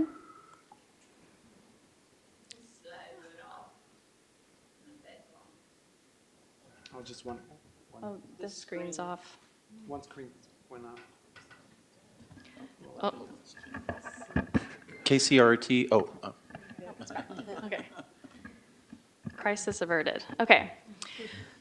So on this slide, we are showing kind of a ratio of feedback that we heard both in our pop-up engagement as well as our online survey from the previous phase of engagement. And so these were kind of the strategy categories that were most popular based on our conversations with the public. And so from our pop-up votes, public health, maintenance, and safety were the top 3. And then in our online survey, walking and biking, safety, and maintenance were the top 3. And just want to note that the online survey respondents, based on the demographic information we collected in the survey, did skew kind of whiter and wealthier than residents living along the Parkway. So it's less surprising that the public health was less of an issue for online survey voters, because those users are likely coming from a more regional perspective than users living right along the Parkway. And so this just underscores the need to make sure that whatever strategies we're recommending, we're not exacerbating public health issues and really making the Parkway a usable corridor for all users, and one that is healthier as well. We'll go to the next slide. All right, so next I'll move into our priority strategies. And as I noted, the priority strategies are responsive to community feedback, and they also align with the goals of the plan, which are to improve safety for all users, increase access to key destinations, improve health, advance placemaking, making the Bay Trail and the Parkway a nicer and more comfortable place to be, enhance travel time reliability and efficiency, and support feasible strategies. And so to be considered a priority strategy, that strategy had to meet many or most of these plan goals. And go to the next slide. So here's a quick summary of our priority strategies.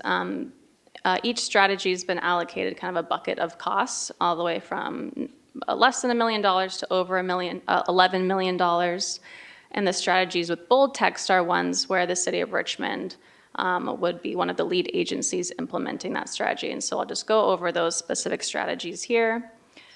So at the top, we've got incorporate trees and greening into all infrastructure projects on the corridor. This one was really popular amongst all the audiences that we spoke with throughout our community engagement process. And then implement no truck idling or parking zones near sensitive land uses like residential areas or schools.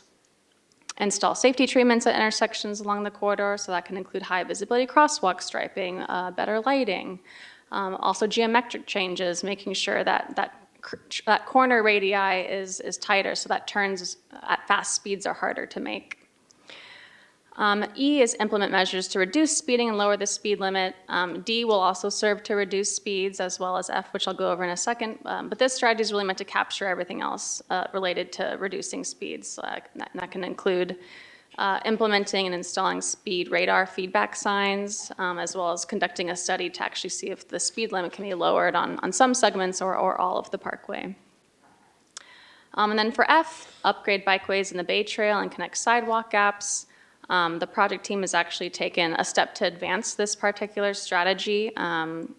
We have developed 35% concept designs for the northern segment of the parkway between San Pablo Avenue and east of I-80. And that segment was selected in coordination with our TAC and our public advisory group. And some of the reasons that initial segment was selected for advancement is because, one, it aligns with the City of Richmond's Bicycle and Pedestrian Action Plan, which recommends a separated bikeway, which is part of the concept design. Relative to other areas of the corridor, we were seeing higher concentrations of speed-related collisions on this segment. It also would serve as a really great new connection to the Richmond Parkway Transit Center right at the I-80 interchange. So there's kind of agreement amongst many of the coordinating agencies and project partners that this was the right segment to advance first. And then strategy H is to implement a roadway pavement maintenance program, and this would be a cross-jurisdictional program. So we're envisioning the city and the county to develop kind of agreement and guidelines around how the maintenance would be implemented on the corridor in an ongoing way. And we can get into that a little bit more as part of our funding and implementation part of this presentation. And then finally, for City of Richmond, upgrade and coordinate signals along the parkway. This was another really popular one. The city actually already studied this back in 2019. And so we know traffic patterns have changed since then. And so, as part of a next step, it could be just reviewing and confirming the recommendations in that plan, seeing if any recommendations need to be changed, and then advancing the final recommendations. Next slide, please. All right, so getting into funding and implementation. So I just wanted to go over some kind of immediate next steps that we see for these priority strategies. On the first row here, as I mentioned, we've already developed a design concept for the northern segment, so the next step would be to advance that, and as well as also note that this strategy incorporates multiple priority strategies. You can see A, D, E, F, G, and J are all in there. So as part of this concept, we're actually covering multiple different priority strategies. So immediate next step would be for the city to identify funding sources that could cover those multiple strategy categories and win funding to finalize the design and actually construct the project. And a future step would be to develop concepts for other segments along the corridor. For implement new truck routes, prohibit truck parking and idling, these two priority strategies are the lowest cost strategies, and so an immediate next step could be to just assess existing city staffing and funding capacity to advance that process, especially like more of the planning component, just making sure that we're developing kind of a public process to understand where that signage can be installed. I'm going to skip maintenance for one moment. I'll come back to it in a second, just because that's a really important one we want to get your feedback on at the end of this presentation. But as I mentioned, this is upgrade and coordinate traffic signals. The city has already started this particular strategy, and so the next step would just be revisiting this past report noted here. Next slide. All right, so just focusing a bit on the maintenance strategy. From the very beginning of this process, the city, the county, and WICTAC all agreed that maintenance was going to be a really key part of this plan. It is something that we've heard again and again from members of the public, complaints about the pavement quality and conditions of landscaping overgrowth, both on the Parkway and on the Bay Trail. And so, we want to note that this is a really important strategy to figure out and one that is going to require a lot of coordination. So I'm kind of seeing a next step here as developing a memorandum of understanding, what staff allocation is going to be needed to see this through, what legal resources are needed, et cetera. And future steps would be to kind of negotiate an actual agreement, understand where the funding mechanism is going to come in to support an ongoing kind of long-term project like this, as well as to develop actual program guidelines for that maintenance. Next slide. So speaking of funding, we are seeing both existing and new potential sources of funding available for the priority strategies in the draft plan. Existing sources can include federal, state, regional grant programs. The ones listed here are larger grant programs that can cover multiple strategy categories and would recommend would be a good place to start. And then potential new sources, we actually have a slide for each of these. So we'll go over these shortly. We can go to the next slide. Before I get into potential new sources, so I did want to note that Regional Measure 3, or RM3, which is the existing measure, does have funding set aside for Richmond Parkway and the priority strategies in our plan. So we're still doing some investigation into how much can be allocated, but we're seeing at least $10 million could be allocated to these priority strategies, and perhaps more. So we're kind of TBD, what we're coordinating with CCT on understanding more about that. Next slide. Okay, so potential new sources of funding. So again, these would be new sources that could pay for, priority projects that, require capital construction, but also for priority projects like maintenance that require kind of a longer-term funding source. So countywide transportation sales tax would be kind of a re-up of Measure J. That would require 2/3 voter support, and the voter support would be on an expenditure plan that would include the projects in the draft plan. Next slide. Another source could be a new regional measure, so it could be a similar kind of financing structure as RM3, which uses increased bridge tolls, or it could use a new sales tax or property tax to fund. And there are conversations underway about a next regional measure, which could be on the ballot as early as November 2026.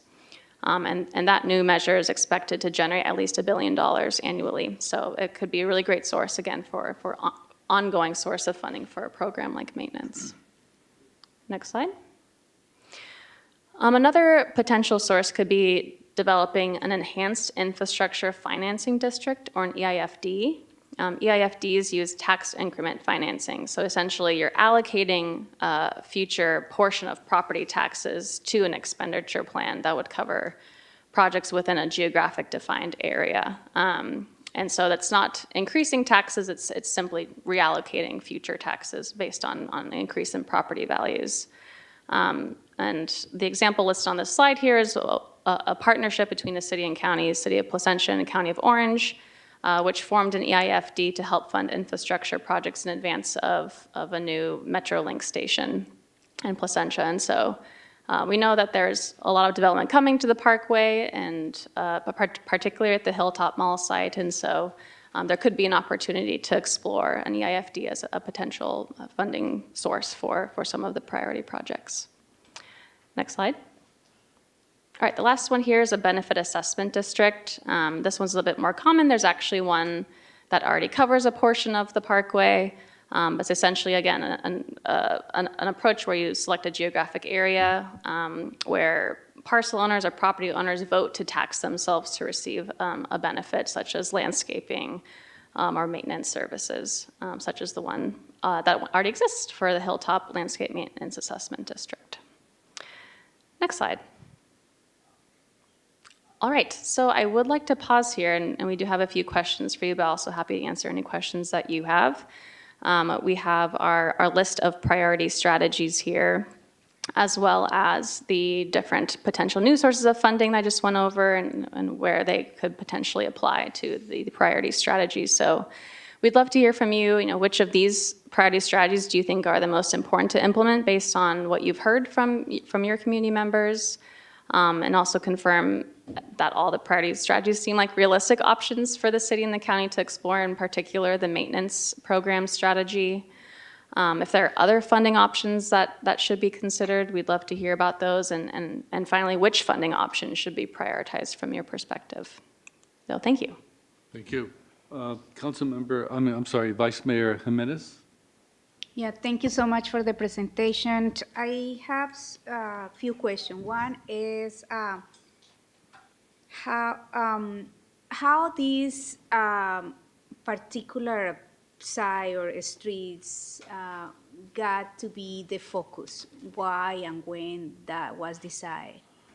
For the Richmond Parkway and Castro Street? Why is that the focus? Yeah, that's a great question. Maybe I'll turn that one over to Leah, who is the project manager on WICTAC's side and was really instrumental in making sure that we got a successful grant application in to help support this project.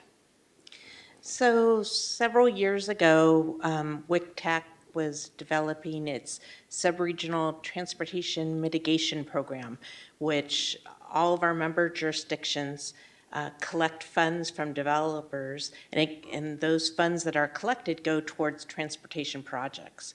So as we were developing that plan, the county and the city of Richmond noted to us that there wasn't an existing set of projects we could draw upon for the Richmond Parkway. And as a result, we worked with those partners, and our WICTAC board at the time agreed that we should pursue grant funding to develop a corridor plan for the parkway. Okay, thank you. And how can we get that level of attention to other streets or areas where there is a lot of pollution and it needs a lot, also traffic safety issues and all of that? So one of the things that WICTAC does is it looks at cross-jurisdictional roadways and tries to coordinate and work with the jurisdictions to move that along. If it's a street that's within the city, your staff might take that on. I don't know. Not to put them on the spot. Yeah, I am new at the WICTAC, so I just wondering how we can advocate for some of these and what is the process, because if we see the level of attention here on these, there is also like Carson and other major avenues and street that needs that level of attention. So I just wonder how we can do that. So we are also doing some work on San Pablo Avenue that we'll be probably starting in the upcoming year. Generally, there's at the countywide level, there's a designation called a route of regional significance, and that's something that the CCTA, the Contra Costa Transportation Authority, they monitor those, and this jurisdictions are responsible for making sure that there's certain metrics that are met for those roadways. And the CCTA has also done some planning, as well as the city of Richmond, on traffic safety corridors. You know, there's Vision Zero plans. And so in the case of Richmond Parkway, there were a lot of boxes that got checked that in terms of interests, there were, you know, there was the Bay Trail. There's a lot of interest in improving connections to the Bay Trail. There's, it's a high collision corridor. There's a lot of serious accidents related to the traffic speeds. You know, people are going fast, and unfortunately, when you're involved in a collision at a high speed, you get some very serious accidents or injuries. There's also been some work at the regional level from the Metropolitan Transportation Commission looking at 580 and 80. There's part of Regional Measure 3 that Karina mentioned set aside funding so that we knew we could, if we developed this plan, we could apply for that funding that Regional Measure 3 set aside for the Richmond Parkway. So there's a lot of factors that went into why it seemed like the right time to develop this. Okay, thank you. I have a couple of more questions. Can you talk a little bit more about this regional transportation measure and detail? Do you have the language? Who is working on that? Like, it seems. Yeah, so Regional Measure 3, the existing regional measure, is one that's administered by MTC. So MTC is, from my understanding, the one leading the talks for the next regional measure. So the existing regional measure has an existing expenditure plan, which is available online on MTC's website. And you can see kind of in their expenditure plan that Richmond Parkway is listed as a specific kind of line item in RM3. So No, I am talking about the potential regional transportation measure for 2026. the new measure. Yeah, so do you have details about it? I unfortunately don't have additional details about, what the exact funding mechanism is going to be for that new measure. It's in the early stages still. So, and it's MTC that is working on MTC, that? yeah. MTC is working on that. Okay, thank you. And then, no, I think I will stop there.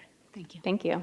Okay, before we go on to the next council member, I want to acknowledge John Namath in the audience, so thank you for being here. He's the executive director for WITAC, so thank you. Councilmember Robinson.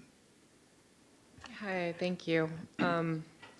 So I'm happy to see this plan moving forward. I spent a lot of time in North Richmond, very close to the Richmond Parkway, and see all the challenges that are happening there.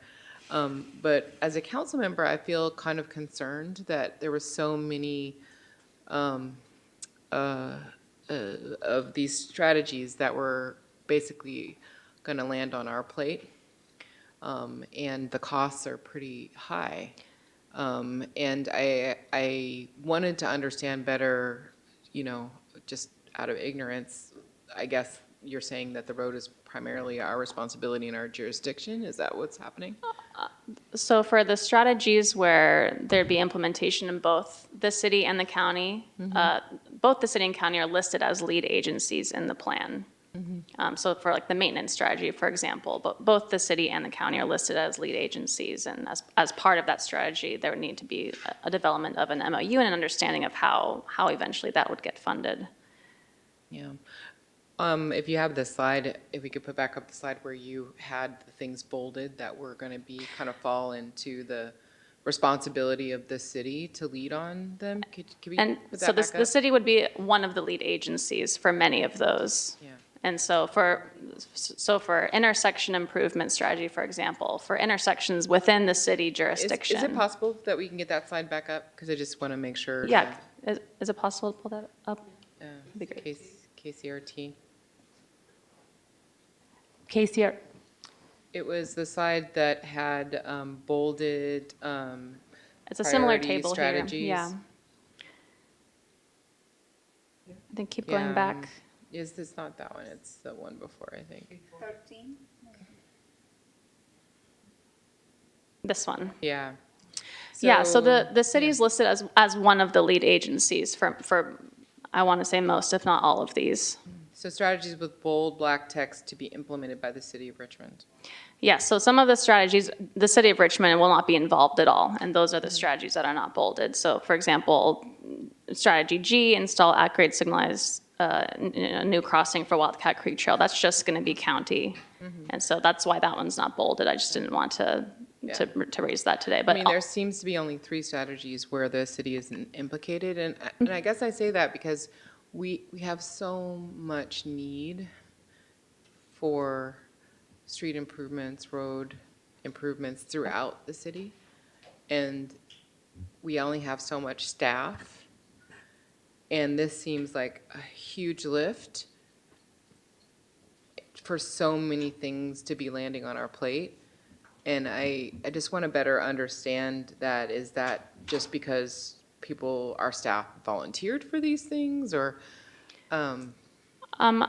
we brought up these strategies, with our technical advisory committee, which includes members of the city of Richmond, and Robert participated in bi-weekly meetings throughout the process. And so the city staff were a part of the process in helping determine these priority strategies kind of in reaction to what we heard from the public throughout the process. Yes. I guess my biggest concern is how do we balance the needs for this, as you said, a regional road of significance with all of the needs that we have internally in the city, and we only have a finite staff, and that is a finite staff available to even pursue grants. And when there is a grant to pursue, which projects do we pitch? Do we pitch this project that is serving, many, many people outside of Richmond, or do we pitch a project that would serve a lot of Richmond residents? I just have a lot of concerns about the heavy responsibility of this, and how it may further exacerbate inequities that we already have within the city in terms of maintenance of our roads and improvements of our roads. Yeah, I definitely hear that concern. And I will note that, we did hear from local residents that they did want to see changes to the parkway, and they do use the parkway lots. But I acknowledge that, whatever recommendations are made will address concerns from local residents as well as regional users. So, yeah, I don't know if Robert wants to add anything here about how to prioritize those needs throughout the process in terms of implementation. I think those are excellent comments. I do think that our engineering staff in particular does have a very heavy workload, as we've discussed. I will note that a lot of the policies that they're discussing are really, they're already synergetic policies that the city already has, like the intersections and signalization is really just tearing off of work that's already been done by the city. I believe the intersection signalization, which is basically an optimization of the timing of the different signals along Richmond Parkway, with some work that was already done in 2019. So this is really consistent with that. Karina also mentioned that the bikeway plan that's going to be on Richmond, on the northern segment of Richmond Parkway, is already part of our BPAP. Staff feels that the policies are already congruent with the policies that we already have, just reinforces those. I particularly think it's a good idea to try to collaborate with the county on the maintenance of the road. I think there could be some real opportunities for us to work with the county to make the parkways pavement management better. So I think there's some opportunities there that the council can consider. But this is certainly, council's opportunity to, influence the policies that are in this document. Certainly, you're not adopting anything tonight. Staff will bring it back later. But if you want to provide guidance to staff on how to prioritize this or how to, or how you'd like to see this come back to you in a final form, definitely we're wide open to all kinds of comments at this time. I'd like to remind everyone that WITTAC is not just Richmond, it's many cities, from how far north do we go? From Hercules, Pinole, El Cerrito, Richmond, and yeah, Richmond does have 3 votes on WITTAC, so if we join together and convince one other person, we'll be able to get what we feel is our fair share. Yeah. So I just to kind of close my comments, I actually am not in disagreement with any of the strategies. I think they're all good. I think the way they're prioritized is great. My concern more is that we so often shortcut and don't serve our residents. And in favor of serving, kind of folks on the periphery. And I know that there's people who live there who want these things too, and there's things that are going to benefit North Richmond and Parchester and everything. But I just have really worries about that, and I want to understand how we can make sure that we don't drop the core of our city for focus on these projects. Just one of these projects, just the Signal project, is listed as costing between $6 and $10 million, which I think is our whole pavement budget for the year. So, and actually it's not even our pavement budget yet. We're trying to get there.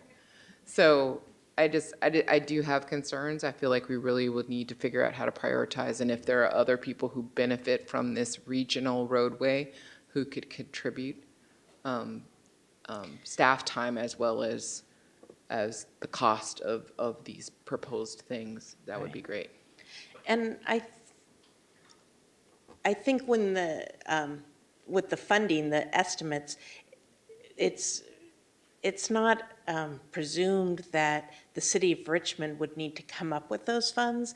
I think I know we've done a lot of work on identifying potential funding sources and grants to do that. That said, I still recognize that, there's staffing that's needed to manage the programs and run them. But I think that's something we can. We've been told many, many times by staff that there's only so many things that they can do at one time without exploding, like imploding and really being run into the ground. Yeah. And so, I appreciate everything that's here, and I want to see it happen, and I want to see it happen where we're not leaving our city behind. All right, Councilmember Bana. Thank you. Thank you for the presentation. So I know that Richmond Parkway has issue with accidents, so it's a matter of public safety to fix it. So it's important to improve it, but following on the questions and concerns shared by my colleagues, the city of Richmond has 2 major freeways, and Richmond, on the burden of having 2 major freeways running through it, and then Richmond Parkway connecting the 2 freeways. I'm surprised that the cost falls on the city of Richmond to pay for it, while it should be mostly Caltrans. So we do have license plate readers. Would it help if we document like where the vehicle owners who use Richmond Parkway, where they live, to prove that it's way more than Richmond residents who are using it, so the cost needs to be shared? That's a good question, and something that we did look at during our existing conditions analysis. I don't know if you have the numbers readily available, but we did look at, it's called streetlight data, and it looks at where the starting point and end point of trips occur along the parkway. And surprisingly, there's not a lot of trips that go all the way through. I mean, there's still a lot, not denying that, but there's a number of local trips. And some of those are business related, some of those are just how, if you're a resident of the area and you're traveling, that's your corridor of travel. But I think historically, this Contra Costa Transportation Authority did an analysis of what it would take to bring the Richmond Parkway up to a level of condition that Caltrans would accept it. And that's many hundreds of millions of dollars.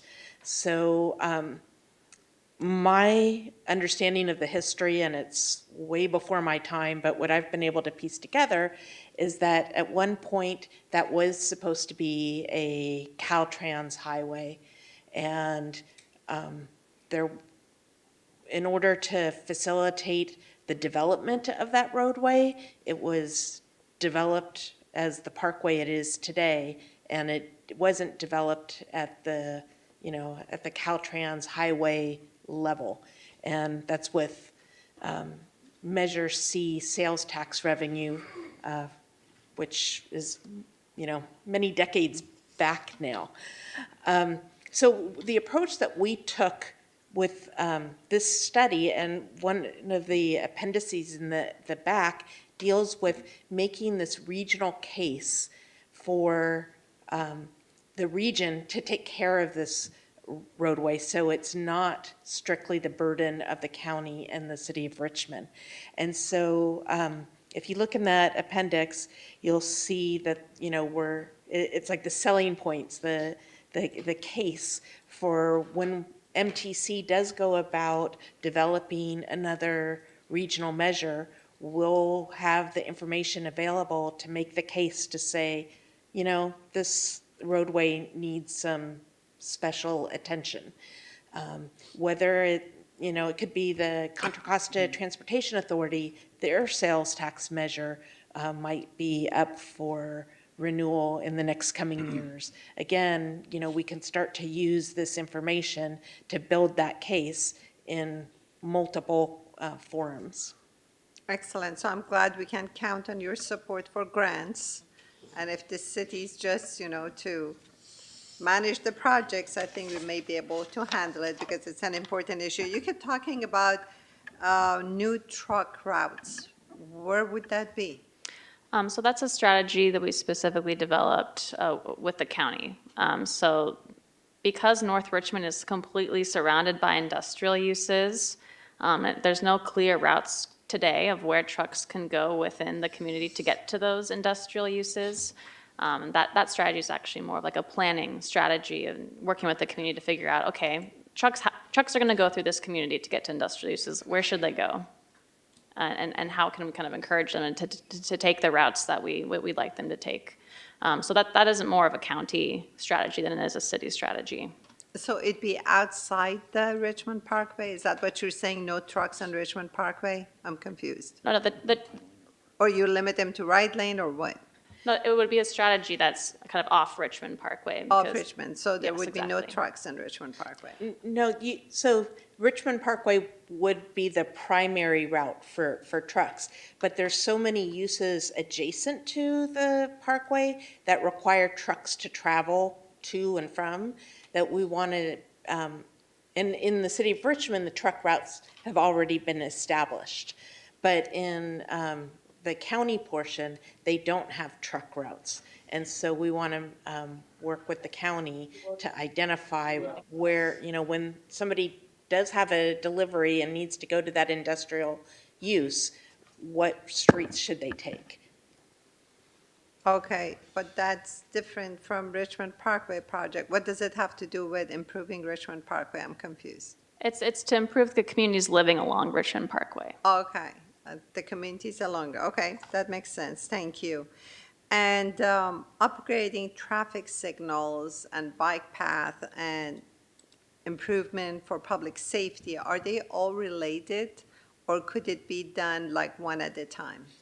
And many of them are related. So I think you might want to pull up this the slide where I kind of listed the rows of immediate next steps.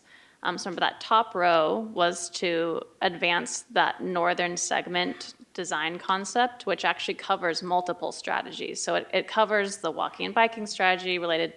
Oh, yes, if we can go a few slides forward. This one, perfect. Oh, yeah. So this first row here actually covers priority strategies A, D, E, F, G, and J. And so we do recommend kind of bucketing some of those priority strategies, particularly if they're capital improvement projects, kind of bucketing it by geographic location. So for that northern segment, we can construct, so the city can, with the help of WICTAC and City of Pinole, construct a separated bikeway, as well as install safety improvements at intersections, as well as look at speed reduction strategies, et cetera. And so, so we do recommend bucketing the strategies as much as possible and going after funding and kind of and breaking it down into bite-sized pieces along the parkway. Just out of curiosity, do we have wireless signal coordination system yet, or you have to dig underground still? Can't you like install poles by the side of the road, make it wireless to make it cheaper? For the traffic signals? Yeah, for coordinating them. The actual upgrade and coordinate traffic signals strategy doesn't just include coordination. So it does include a signal upgrade as well. So that would include kind of new tech to support signal coordination, as well as battery backup system and also allowing for coordination with transit or emergency vehicles, so prioritizing emergency vehicles when they're approaching the intersection. So it's actually a whole host of kind of sub-strategies there. I see. I wish you had some sort of like illustration of the concept so we would see how beautification would be included in this implementation scheme. By the way, did you know that Fairmead Hilltop area, which was one of the affected communities, is not in District 2, it's in District 4? I wonder if there has been any community outreach to them? Are you beyond the community outreach period? We are beyond the community outreach period. Oh, you're just referring to one of the community meetings? Yeah, we actually coordinated with council members at PETA on that particular strategy or that particular meeting. But we also conducted presentations at neighborhood council meetings throughout the corridor, Okay. all the way from Parchester down to Iron Triangle. Okay. Yeah. So we do have like Amazon and other warehouses. Is it possible to implement a special tax for trucks to improve the roadways that they use? That could be an option explored through the kind of maintenance strategy. So there are a lot of different types of ongoing funding sources that could be explored, and so that is one of them. Yeah. Okay, my last question is, does WICTAC consider additional improving public transportation system and additional BART station in the area? I mean, extending BART to Pinole, Hercules. Not as part of this plan, but. Then not this plan, but in general, is it on the table or no? Well, several years ago, there was a study, a high-capacity transit study that identified a whole package of transit improvements. And at that time, there was part of that study included extending, looking, very much at the preliminary stage of extending BART all the way up to, I think it was Hercules. And then when we got to the end of that study, the board, our WICTAC board, because it was such an expensive project, there was more, at that time, some interest in just extending it to possibly, ties back into your earlier presentation perfectly, to extend it maybe to the Contra Costa Community College. That'd be nice too. We haven't heard from our commissioners a strong interest in that, or from the city of San Pablo at this time. It's still something that's on our WICTAC plans, but it hasn't moved forward. Well, we have 3 Richmonder commissioners. You may hear from them in the near future. Thank you very much for the presentation. Thank you. Councilmember Cepeda? Thank you, Mr. Mayor. Thank you for the presentation. I have seen variations of it, and I've seen how it's been progressing, so thank you. And I know it's a lot of work that goes into it. I know it's a great partnership with WICTAC and with the city and with the other cities as well. You asked to see some feedback, and you probably already got this as well from the community. I know Richmond's working on getting some solar lights, so it'd be great to put some solar lights around the parkway. I think that's already on the plan. You have crosswalks already, train crossings and trains blocking. They block a lot of the parkway all the time. So if there's anything that we can incorporate, I don't know if we've had that feedback before or not. But seeing what we can do around all the crossings around the parkway. Because that's going to help increase, or not increase, but move traffic along without having traffic to be going into the city streets and keeping them on the parkway. Because I think that's the main goal. We have FedEx now that is on the parkway. We have UPS, we have Amazon. So the goal is to keep these big trucks, from what I understand from the plan, the goal is to keep these big trucks on the parkway and not moving them out. And what is happening when there's a lot of traffic, they want to move as fast as they can, so they go out into the city streets. So now they're polluting our streets. We're not just their truck pollution, but just their noise, everything else that comes with them. So we want to keep them on the parkway, and we want to move the parkway as fast as possible. Not too fast so we don't cause accidents, right? And it will be great to maybe later on, so that everybody understands sort of the work that WICTAC does for projects like this versus in this instance, the city and the county, and in other cities. How does that partnership work? And maybe that's just an email you can send us later on. I know probably it's a big explanation, but it'll be great so we could all understand what workload you take versus the workload the staff take, not just again for Richmond, but also the county and other cities. Because there's a lot of other projects down the pipeline. And it'll just be great to understand the role that you play as a regional sort of, how I see it is you're putting the puzzle pieces together and you're bringing everybody together. You're going after the funding, community feedback. You lead the project. I want a huge percentage. And then the individual agencies just take on the remaining pieces, is how I see it. But it'll be great to get a better explanation for all of us, how the role that WICTAC plays with the cities and the different agencies, so that we can then see. Because I definitely hear, how do we, when we're working on staff time, how do we also know, how do we incorporate WICTAC and other agencies that are also working across Richmond? How do we bring them to the fold so we don't say, oh, you have nothing else to do, Robert? And Robert has a big old list of stuff that we might not be aware of, including WICTAC and other projects. So we'll love to have you guys present some more. So thank you for presenting in our District 2 meeting. Hopefully you got some good feedback in there. We'll be great to have you back again if you need some more community input. But it sounds like the community input phase is complete. It's nearly complete. Our in-person input is complete, and our kind of presentations we're making to you and to county supervisors will also be part of this phase. But the only thing kind of live right now is an online survey where we're collecting feedback on the draft plan, and that's going to close at the end of this month. Okay, and then so the people, our constituents just go online and then they give the feedback, you take that in, but there's no more community meetings necessarily at this time. Right. Perfect. No more questions for now. Thank you so much for your time. Thank you. Councilmember Willis? No, yeah, thanks again for the presentation. I'll try to keep it quick. I know we were talking about looking into alternative funding sources, but the entire presentation, I couldn't help but think about this red alert alarm that keeps on going off about transportation budgets essentially being slashed. So is that going to impact this project in any way?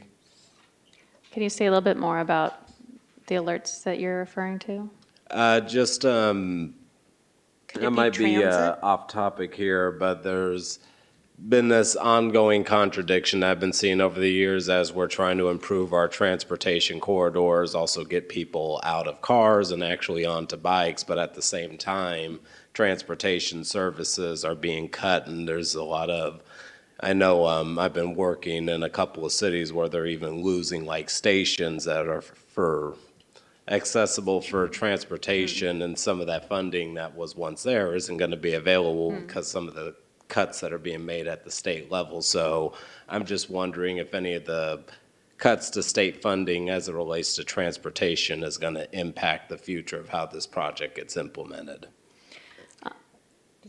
Yeah, I'd say that's a tough one to predict, right? I think we're about to enter a new era, and I'm not sure what changes there might be at the national level that trickle down to the state level. I think where we're hearing a lot in the news is about transit versus transportation funding, where the transit agencies are talking about this fiscal cliff that they're running up against as their ridership hasn't bounced back to cover their operational expenses. That did impact the development of the study, I think, pretty directly, because we did hear some members of the public express interest in increasing transit service along the corridor.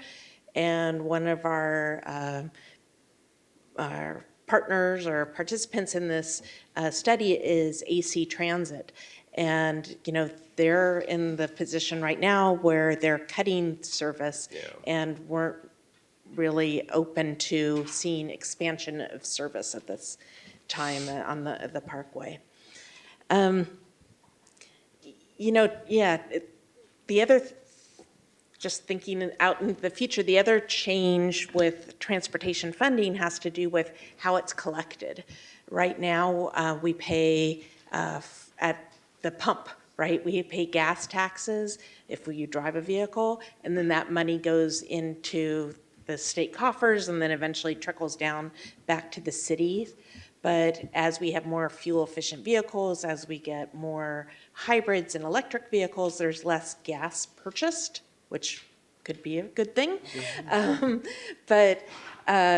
So there's an effort at the state level to figure out, well, how could we recalibrate how we collect funds for transportation projects? So a big topic of discussion at the state and even at the regional level is how to charge people based on the vehicle miles that they've traveled versus how much they fill up at a gas tank. And so I think in the next few years, we're going to see some legislation evolve, and we'll see changes to that. But beyond that, it's yeah. We'll cross that I'd make a bridge when we lot come more to that money one. if I could predict how the future transportation dollars are going to change. And a couple of one last question and then a comment.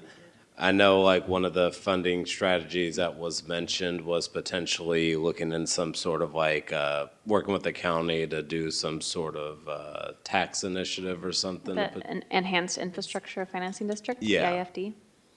Okay, so that would be more of a bond, not an actual tax, but people would still have to pay it back.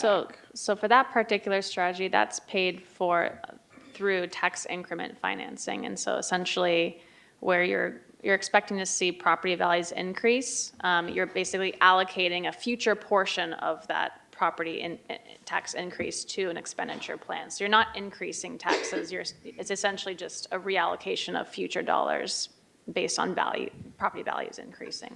So that particular strategy doesn't require, voter approval. But it would have a negative impact on our general fund revenue. Okay. Well, this idea may be completely convoluted, but after having a conversation with somebody yesterday about it, I know there's a lot of property owners that are still like paying taxes into what was supposed to help maintain the doctor's hospital that is now a flat casino parking lot, and people are still paying into that. One idea that I wanted to explore with the county, is there any way to pass some amendments on some of those taxes that people are already paying into and just have those funds be redirected into this infrastructure, transportation district or whatever, because it's really going to be a tough sell to tell people to potentially pay more when they feel like what they're already paying is going to nothing and it's not actually benefiting the community. So I guess my overall question is, can part of this strategy just kind of audit some of the taxes that people are already paying and seeing like if what they're paying into is going to the benefit that they originally voted for, or could it potentially be reallocated via amendments and votes, so on and so forth, but so people don't just feel like they're wasting their money and we gain confidence from the taxpayer again? Yeah. General nods, I guess it might be a feasible research conversation strategy. And some lawyers' time, I think. Yeah, definitely some lawyers, but I'm just like, how are we getting creative here rather than just keep on extracting money from the public? And yeah, I didn't see it on the presentation, but just as a comment, whenever this final draft comes back, can you give like the actual total of number of participants that participated at these pop-ups along the corridor and the online survey? Because I see the percentage, but that could be like 10 people as far as I know. I'm sure it's more than 10 people, but I'm like, okay, how many people actually took the survey? Yeah, one of the slides in today's presentation included statistics of how many people we talked to at the pop-ups. And it does include stats. Okay, that might have been me missing it. I just was looking like, who participated It's in also this? in the draft plan. Okay, So yeah, if you don't want to take another look at that, it's there. And we'll update the numbers once we've closed the phase 3 survey as well. All right, so that last comment wasn't my bad thing, but thank you. Do we have public comment? We do not have any in-person speakers, but if there's anyone online that would like to address the council on this item, please raise your hand. And I don't see any All hands right, raised. since there are no public comments, public comment is closed, and Just one quick comment. Councilmember McLaughlin? Yeah, just a quick comment. I used to be on WICTAC, not recently, but some years ago. And thank you for all your work. Thank you for everyone working on this plan. Thank you to the current members of WICTAC from Richmond and everyone on this council. I know it's, quite a challenge to keep these projects going and funded, et cetera. But I really appreciated that, so I just wanted to thank you all. Thank you. Councilmember Robinson? And so I feel like I have like a million questions now. But I'm not going to ask a million questions, only a couple. And so I guess I'm not really clearly understanding who currently pays for maintenance and upkeep of the Richmond Parkway. I think technically, the city of Richmond has the responsibility for maintenance, but as you mentioned, city staff and resources are pretty constrained, and so I think there are just existing challenges today being able to maintain the entirety of the parkway. And as I mentioned in my benefit assessment district slide, that there already is a BAD that covers a part of the parkway, so there is some maintenance and landscaping that's currently covered near the Hilltop Mall area. But there's not really a program that exists for the entire parkway for consistent maintenance and debris removal, et cetera. And so this is the kind of follow-up question for city staff then, and we're talking about doing this assessment of facilities and kind of infrastructure that the city needs to maintain. Is the parkway going to be included in that assessment so we understand what our financial burden is and all of the different projects, including this list of projects that have just been created here, that we have to consider when we're considering the funding and the resources and the staffing that we have? So it's a question for city staff. We can, yeah, I'm not sure, I'm sorry, I got a frog in my throat. Because you just realized how many more things are going to fall on your plate. Yeah. I mean, to be honest with you, I'm not sure what this must be an assessment that the O&M side of the House and Public Works is working on. Is that what you're referring to? Yeah, it's a facilities assessment, but it's also including, basically we're trying to get an understanding of, with all the things that the city of Richmond needs to maintain, take care of, the buildings, the parks, what are all their current needs and what kind of maintenance schedule or maintenance needs, as well as capital improvement needs, do they have, so that when we have funding opportunities, we know everything and we don't have a million fires that pop up because that roof finally fell in or that whatever. We actually can have a view of all of our responsibilities and then manage it properly instead of just putting out fires when they make themselves apparent. And so for me, this seems like a huge responsibility that didn't seem to be clearly on the radar of city staff in terms of needing to be included in this, in like the staffing responsibilities and the staff time and the funding time and all of the things, right? And I guess that's what I'm asking, are we gonna clearly include it so that we can have that a part of the mix when we're talking about all these projects that we wanna do? It needs to be a part of that mix, right? If I might, what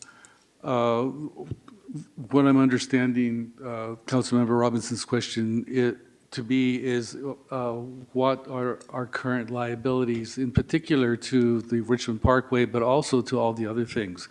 I mean, we have a lot of things that we want to improve, so those are like costs that are in terms of improvement. But then, there's the general maintenance of the assets that are the responsibility of the city. So how much of that is being included? If I may? Actually, we have a specific study that's going to be done. Yes, if I may? So, thanks. yes, we can make sure that Robert and Tofik coordinate and attach this plan as an exhibit to the RFP. Yeah, I think that's important. Just for the benefit of my fellow council members, one of the things that I think has been a really great thing that's happened recently is that there's effort and time being put into doing what's probably a facilities and kind of almost like an assets. I don't know how to call it properly because it's not just buildings anymore because we're thinking about all of our responsibilities. What would you call it, City Manager? We started as a facilities needs assessment, and now we've morphed into the desired outcome as a CIP 5-year master plan.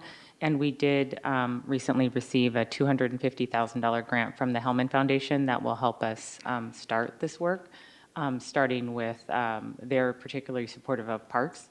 And so that will probably be one of the prime areas where they start, but the RFP will include all of it. And we're fortunate that they'll pay for the component related to parks, but the other portions will be covered by what the city council set aside from the general fund. Yeah. And I think the idea is that we have this needs assessment that covers all the things the city is responsible for, so that we don't, think that we're putting the money that we have in the most important place for that moment in time, and then lo and behold, a month later, somebody goes looking, and then, oh my goodness, this thing is on fire, And I think that that's how we've been operating before, is we don't have a full picture of all the needs. And so we only take care of the need that's in front of us at the moment. And so what I'm asking in the context of this new, oh, look, there's a whole parkway we have to take care of, is that please make sure it's included in this broad vision. Can I Yes. make just 2 comments on that along those lines? I mean, you're making a great comment. So we are going to be presenting to council next meeting, and we are going to have a comprehensive look at all the programs, funding that we are seeing for infrastructure. We did bake into that some estimates of the increased maintenance responsibility. So you're making, sorry, I keep getting a frog in my throat. We do recognize, you're making a great point that when you add new infrastructure, you're also adding new maintenance responsibilities, right? So if you put in a new traffic signal, you're going to have to maintain that traffic signal, and there'll be some more costs associated with that. So, thank you. So, we do need to discuss that with council. We have a plan to do that next week. So I think we don't have like Richmond Parkway broken out. We're doing it at a programmatic level. The other thing that I would note is that, that this plan, along with a lot of our other plans, are long range plans. They can, take 30 years to implement. They get updated, frequently, but it's certainly the discretion of council to direct, priorities and how we roll out plans. And this would be a plan that would fall into that category, that these aren't things that we necessarily have to implement right away. Council can certainly dictate the pace at which we implement the recommendations. It would be really helpful to have the specific strategies that are listed here living somewhere in a capital improvement plan. Whether or not it's pulled into the current 5-year plan is another question, but they need to be made visible, or else they'll never have a way to figure out when it's the right time to put them on. And yeah, that's it. I'm going to leave it there. Vice Mayor Jimenez. Just a quick comment. I think like for us, what we are discussing here is also like how we are going to be equitable, like how we are going to choose what projects are going to be in the first line, and in the lens of equitable planning. And what we are noticing is that, like, for me, when I started asking how these got that attention when we have other needs, that was my thinking. It was like, there is so many other needs here. And I know that, like, for staff, for us, one thing that it could be an opportunity is like, oh, we are going to work with these other agencies and it's regional. But at the end of the day, what we need to also like prioritize is the needs in the community in Richmond. Know that we are working with the agency, and in that sense also is if the agency is bringing up, like, bringing up more resources to be able to do it, that will be a plus. But what I am seeing right now is that in this plan that you mentioned, is a lot of responsibility in the city of Richmond. So we will have to evaluate if this actually something that for us is a priority in the list of what we think Richmond resident needs right now. So just wanted to mention that, because this is kind of like the tension that we are kind of like coming here. We want to be great partners with TAC, but at the end of the day, also we want you to be a great partner with us. And Richmond is a community that needs a lot of investment, and we haven't had that investment from the county. We haven't. So we want also to see that equity funding showing up, so we can decide if this can be a priority or not. Thank you. All right, so thank you so much for coming and doing the presentation, and we'll see you at WITTAC. On Friday. All right. Thank you so much for your time. Thank you. Next item.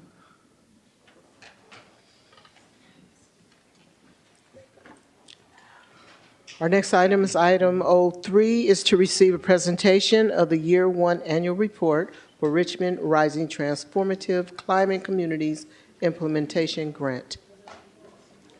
On behalf of Ms. Velasco, who is going on vacation tomorrow, I would like to introduce our amazing TCC team, starting with Beatrice and Mateo. Beatrice and Mateo. Beatrice, would you like to get started? Thank you. TCC stands for? It's a secret. Transformative Climate Communities. No, press the button where it's red. Okay. Is it red? Oh, the And other then, one. Thank you. and then Mateo, you can use that one. Thank you so much, Richard. Good evening, City Council members, Mayor, Vice Mayor, residents of the City of Richmond who are hearing us, whether it's online or in person. I'll wait. I guess they're trying to present now. Mr. Mayor.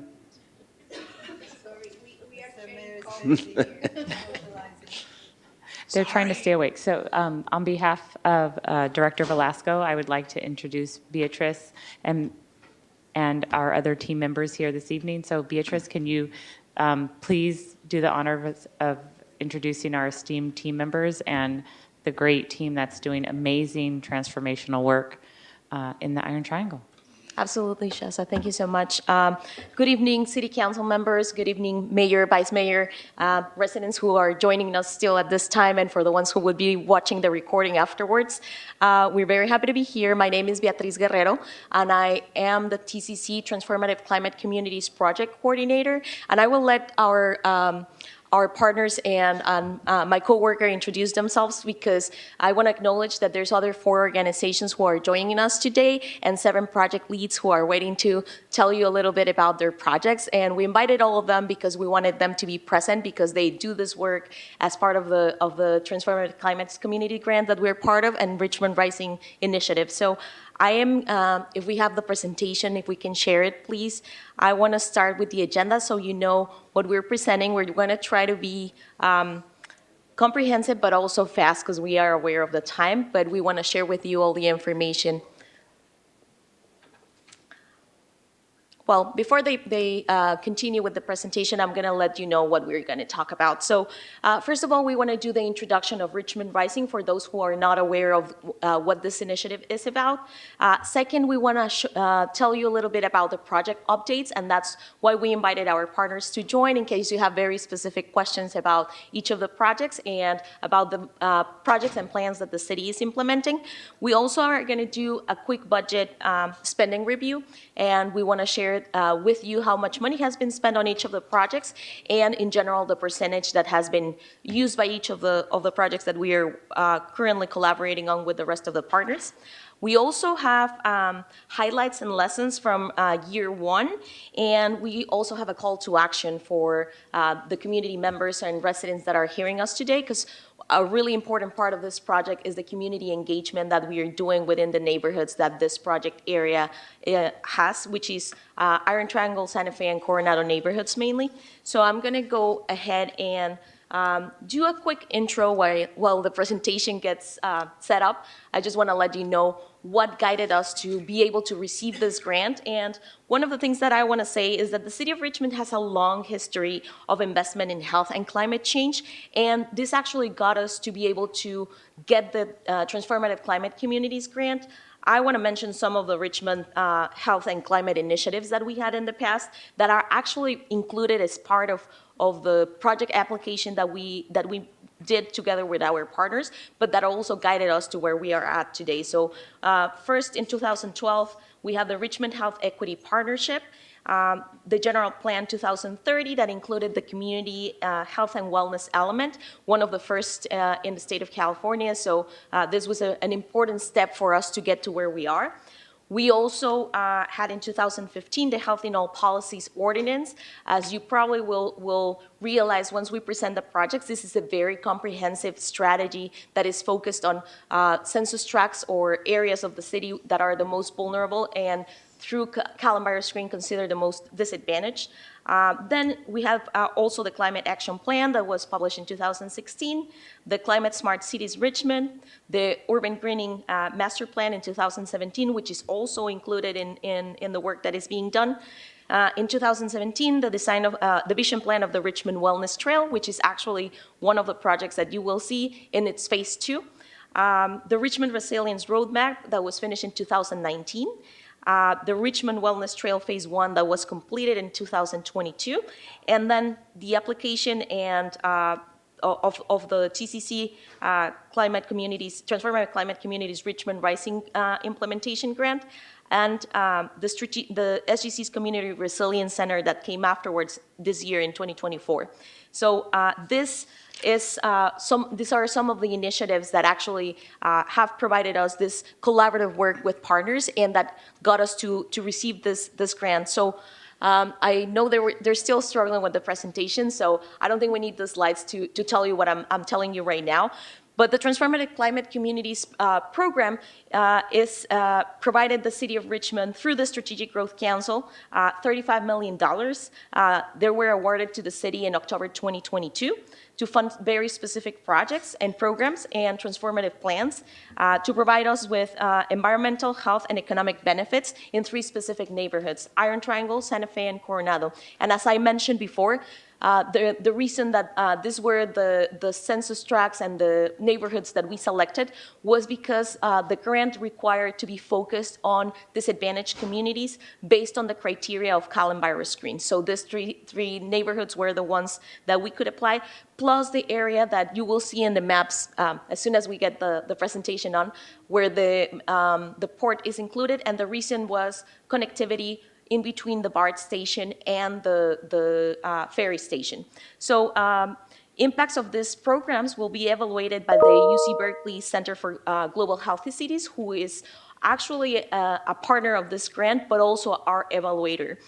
In addition to the Richmond Rising to the funds that were provided by the Strategic Growth Council, the partners and the City of Richmond have committed over $17.5 million additional to the funding that we received from the state as leverage funding to implement the Richmond Rising projects and other key projects in the project area. So just to recognize our granting agency, the California Strategic Growth Council, and the Department of Conservation, as Shasa had mentioned before.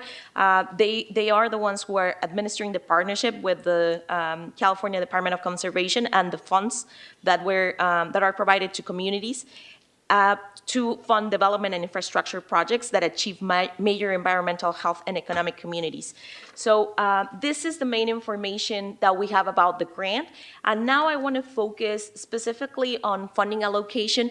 Are we going to have a presentation? Or should, yeah, it should be our shortly. Okay, if we, in the meantime, I also, because I think it would be much better for you to see graphically the allocation of the, there we go, of the funds. If we can go to slide 6, please, that would be really great. Thank you.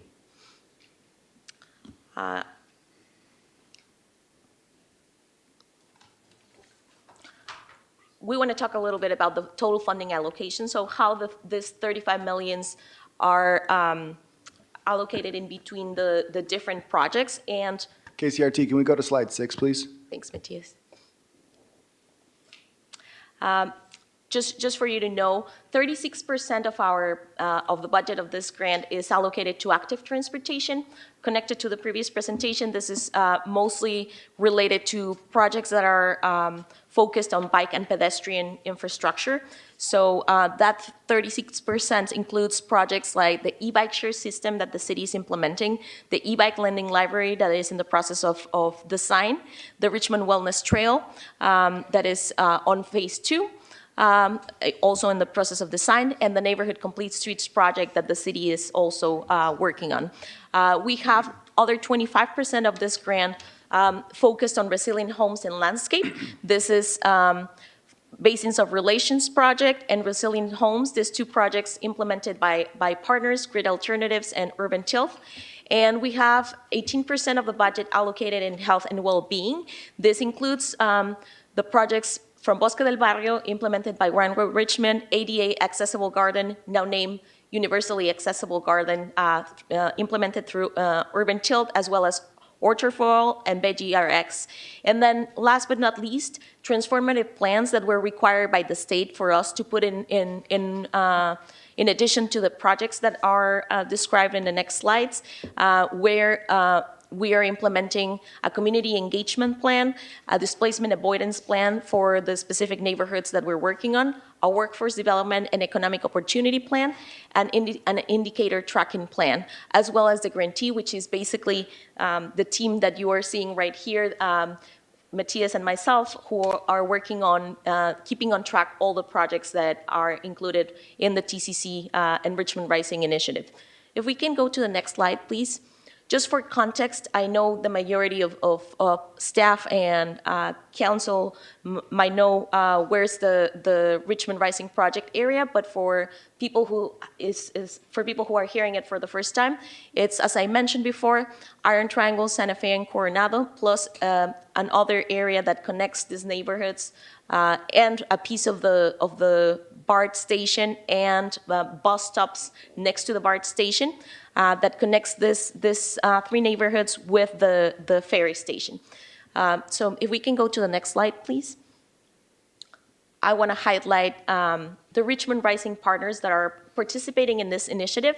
The City of Richmond is the lead grantee, but we also have grant partners, including UC Berkeley Center for Global Healthy Cities, Grid Alternatives Bay Area, Trust for Public Land, Urban Tilth, Brownware Richmond, Rich City, and other community partners like PlaceWorks, Right Today, MCE, Lifelong Medical Care, Pogo Park, and so Franklin Energy, and our partners from the state who are providing this grant, which is the California Strategic Growth Council and the Department of Conservation. If we can go to the next slide. Even though that I have not been very excited about showing this presentation to you because our picture is included in there, I just want to show you the small but mighty team that is coordinating this effort from the city side, even though we have a lot of partners, as I mentioned earlier, that you will meet in a few moments. As I said, I am the TCC project coordinator, and we have one additional position, the TCC project analyst, and this is my colleague Matthias, and I'm going to let himself introduce himself. However, just wanted to let you know the staff that is temporary staff for the next 4.5 years for implementing this grant. So I'm going to pass the microphone to Matthias. Hello, good evening, council members, mayor. My name is Matthias Usterbrock. I'm the project analyst on this project and happy to be that. Can I go to the next slide, please? So this is the timeline for the Richmond Rising project. We are on the right side there, the 5-year implementation period. We are just about a year in, a little bit over that. So this is our year 1 annual report. On the left are kind of the projects that we consider preceding these that led to this. As Beatrice said earlier, we kind of think about it as 2012 with the community health and wellness element and the health equity partnership. But moving forward into 2023 is when the grant was finally executed with the state.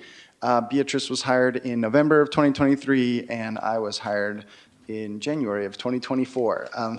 So time flies, and here we are. Next slide, please.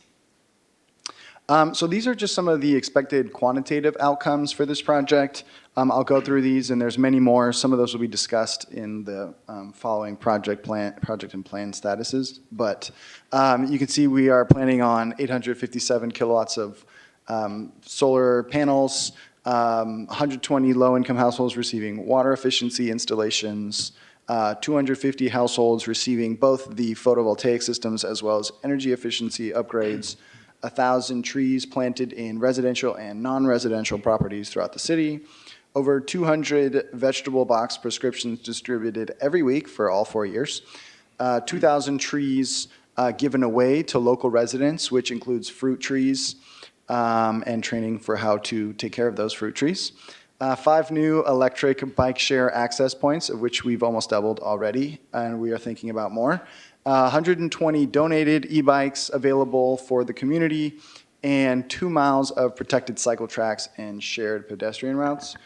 These are just the quantitative outcomes. We do also have a lot of unmeasurable outcomes that we also think are really important. My favorite ones being connection to community. The prime example of that is the universally accessible garden, which is really designed with seniors and those with physical and other disabilities who can gather around there and create community. And also we do a lot of work in engagement and advocacy training, and we think that's really important. We will talk a little bit more about the Climate Health Promoters Program, but we really are excited to be training people on what is climate health and how they can get involved and share that information with their community. Next slide. So now we're going to go through each of the projects and each of the plans and give you an update on the last year of what we've done, keeping in mind that these are all from September 30th, so they're updating daily, and some of the project partners will go into little details that are not included because they weren't done in September, but they were done after that. And we're also, of course, happy to answer any questions at the end of the presentation. And with that, I'll begin. Next slide. So this is the grantee portion of this project, which is essentially funding for the city to coordinate the progress reporting and invoicing that's required every 2 months to the state. So this is primarily hiring Beatrice and myself to help coordinate that, and we have to date submitted 7 invoices, 6 of which have already been approved and reimbursed, and another one which we are currently working on revisions for, which is a big part of the invoicing and progress reporting. I have the budgets here. I'm not going to read the numbers out loud. They're here. They're in the staff report as well, and of course, happy to answer any questions after this. Next slide.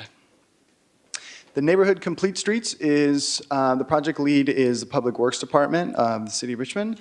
This is focusing on Harbor Way in Ohio and building bike lanes, pedestrian facilities, bus stop enhancements, streetscape improvements, and other design measures to connect to the Yellow Brick Road, to Harbor 8, and all of that, as well as downtown and towards the ferry. Key accomplishments, the Public Works Department is contracted with CSW ST2, who is currently working on a phased construction plan, including community engagement, and working in partnership with the different project partners, including Richmond Wellness Trail, to accomplish the goals of the project and also help us get additional funding to do more. Next slide. Hi, good evening. I'm Annie Youngerman from the Trust for Public Land, a partner on this project, and I'm going to just briefly talk about the Richmond Wellness Trail. It comes from a community vision plan from the National Park Service Urban Fellow in 2017, as Beatrice mentioned earlier. It has a goal of creating multi-benefit bicycle and pedestrian connection from downtown BART to the waterfront, and it goes along Marina Way south, connecting urban green spaces to the Bay Trail and the waterfront. The first mile has already been constructed, so that's the phase 1 that Beatrice mentioned before. And for under this grant, we are designing and implementing the second mile, the second half of it that will get us all the way to the waterfront. And we are working in close coordination with the city stakeholders, and we have an engineering team on board already. We issued an RFP and hired an engineering team that has completed 30% level design drawings. And then one other additional piece, we did a community site walk end of October along Marina Way South to look at the phase 1 improvements and talk about what they want to see at phase 2. That's it. Next slide.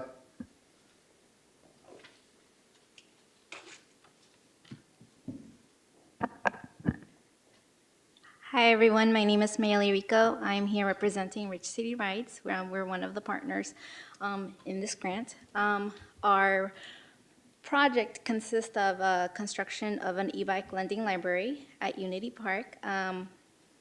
We are also going to be giving away 120 refurbished e-bikes to the community and residents of the project area.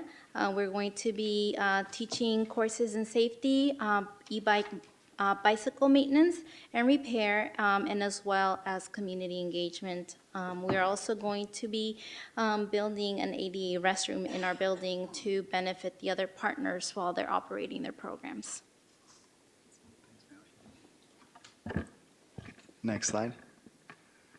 So this project is, the project lead is Grid Alternatives, and they are working with MCE on installing solar panels and also other energy efficiency upgrades for primarily at this moment homeowners, but low income, so there's income eligibility requirements and they are aiming to do 250 homes over the course of the project.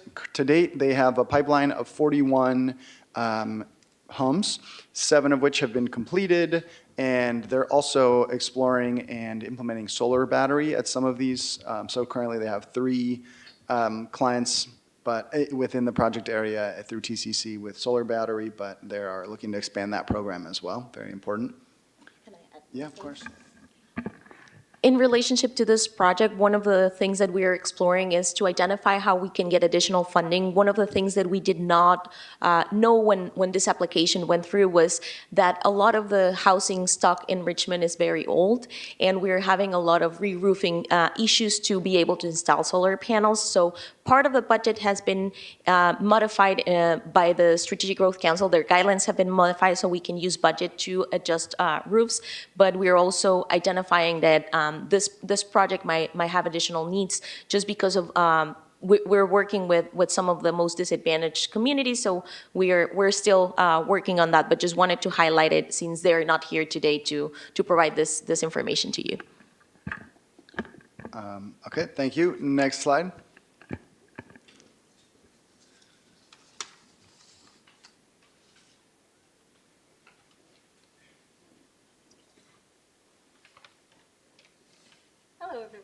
Hello, everyone. Oh, I'm sorry. Hello, everyone. I'm Cheryl Lopez. I'm Community Engagement Manager. We were focused on installing free water-saving technologies, for example, gray water recycling, water conservation, drip irrigation systems to the project residents, and offer professional skill development in the environmental sector for young Richmond residents. And I'm going to be passing it on to my coworker. Hello, my name is Cyrus Ganji, the Water Conservation Project Manager with Urban Tilth.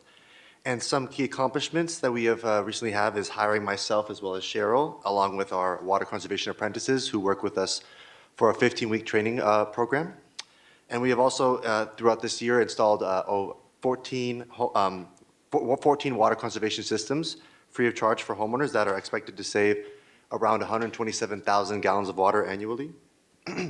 And since August, we have installed an additional 12 systems, and we've also begun offering free California native plants to homeowners. Next slide.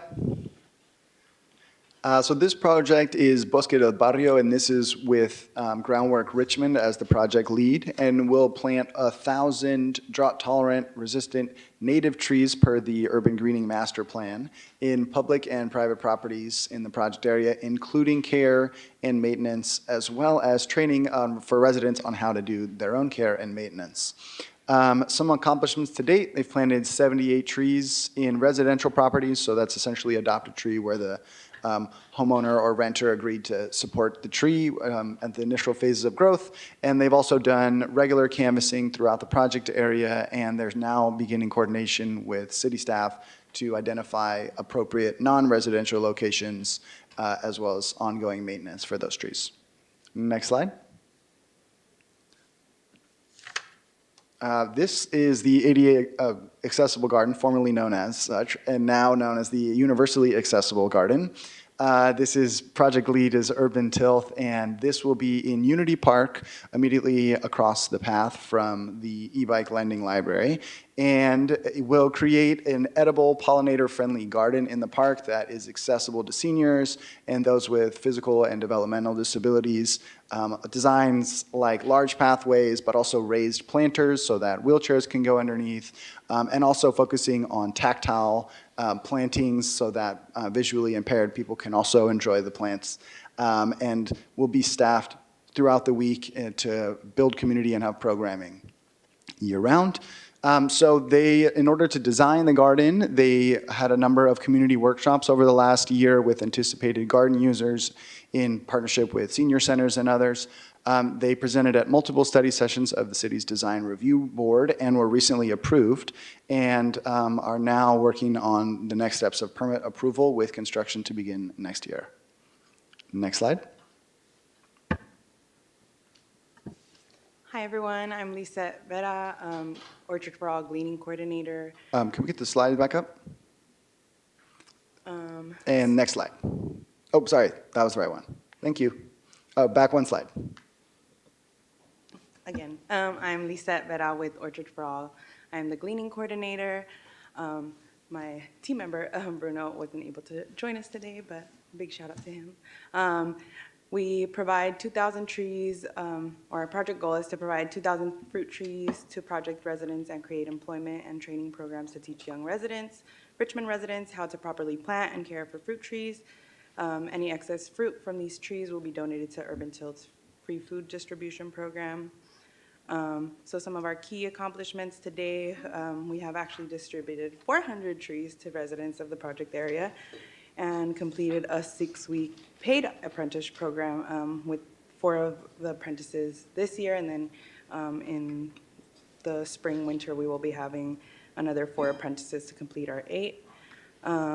And then we began publishing a quarterly newsletter with 3 tree care instructions and other materials to fruit tree recipients. I would like to also include that we offer gleaning services Monday to Friday, assessing and offering pruning, harvesting, and any amendments that may be needed to trees. And then we are also conducting more canvassing because we are trying to reach out to our community to get them more involved. Thank you. Next slide, please. Good evening. My name is Bailey Ward, and I'm the VeggieRx project manager at Urban Tilt. The VeggieRx project provides patients in our project area with weekly deliveries to their doorstep of fresh fruits and vegetables as a way to provide preventative and restorative medicine. These are free of charge to enrollees.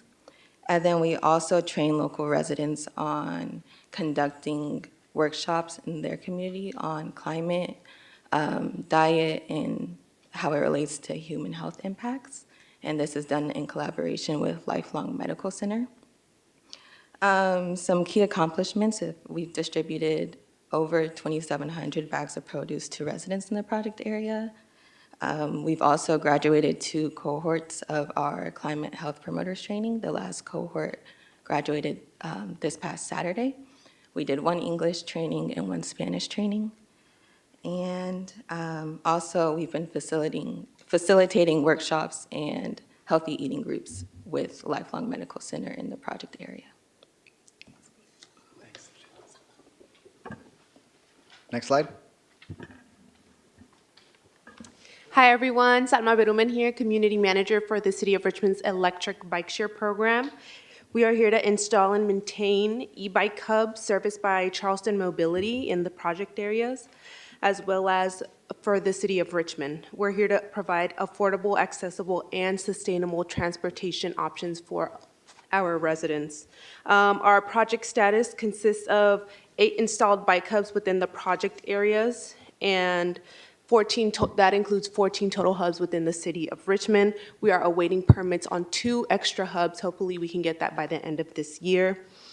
And we are providing bike vouchers to our residents within the project areas.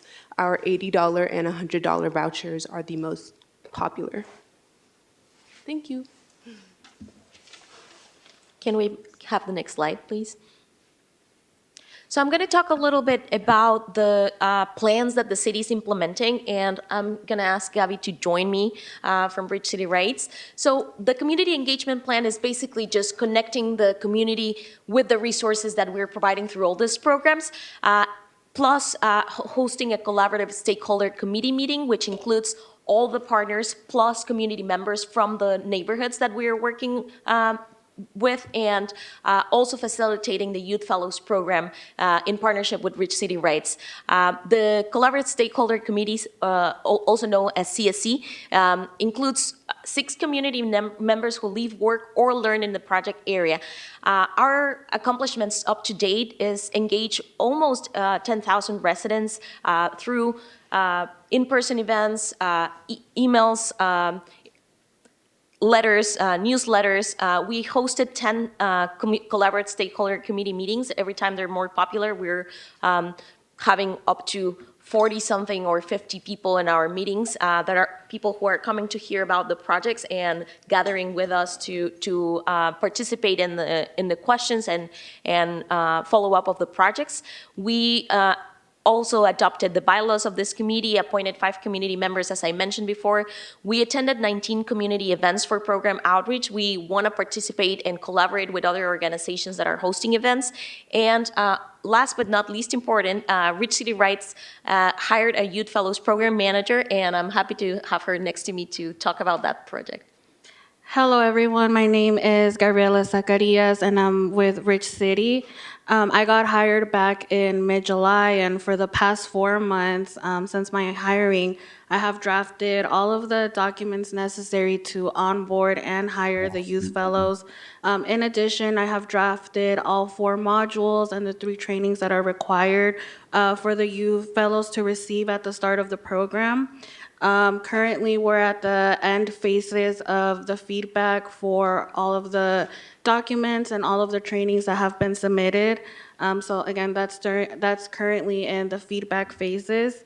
Next steps is to continue recruitment. Last week, I presented the Youth Fellow Program at our last CSC meeting to Richmond Rising partners and community members, and we've had a lot of engagement so far, and so hopefully I want to continue recruiting. Thank you. One more thing that I want to highlight is that all our community engagement staff, including Matias, myself, and Gabriela, and other members of the Rich City team, are fully bilingual. So we are trying to do all of our communications in both English and Spanish, and both written versions as well as interpretation while we do community meetings. If we can go to the next slide, please. The displacement avoidance plan is the second plan that the city is implementing. We have as goals of this plan to develop and adopt a renter access ordinance, a community land trust policy, an ADU toolkit, a buy local campaign, a facade improvement pilot program for businesses in the project area. The key accomplishments up to date are developing the equitable public land disposition policy, which was adopted by City Council on March 19, 2023. The solicitation for consultants to buy local marketing campaign, a small business beautification pilot program, and the drafted ADU toolkit that includes adding an ADU town hall and outreach during the city events. This ADU toolkit is already been drafted. We have the plans of the ADUs in the process of being approved by our building department, which means that when people want to build an ADU in their property, which means not only for the project area, for the whole city, they will be able to have a plan that they don't have to get approved. It will be automatically approved because it would be pre-approved by the city. So that will reduce the costs of building an ADU. If we can go to the next slide, please. Last but not least, the last plan that the city is implementing is a workforce development and economic opportunity plan together with grid alternatives. So the goals of this plan are to reduce barriers to clean energy careers for project area residents through recruitment, development, and implementation of training experiences. And the key accomplishments up to date is we hired Glenn Price Group consulting team to draft a place-based workforce development plan that is now with a finalized draft. We had a planning session to review this with all the partners, and we'll be hearing from them in December with the final draft of recommendations that they have for this place-based strategy.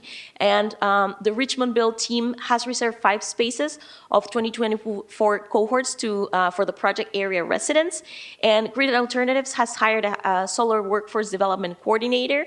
They finalized the curriculum for solar installation training program, so they're going to be training people to install solar panels, and they hired a trainer to lead solar installation trainings too. If we can go to the next slide.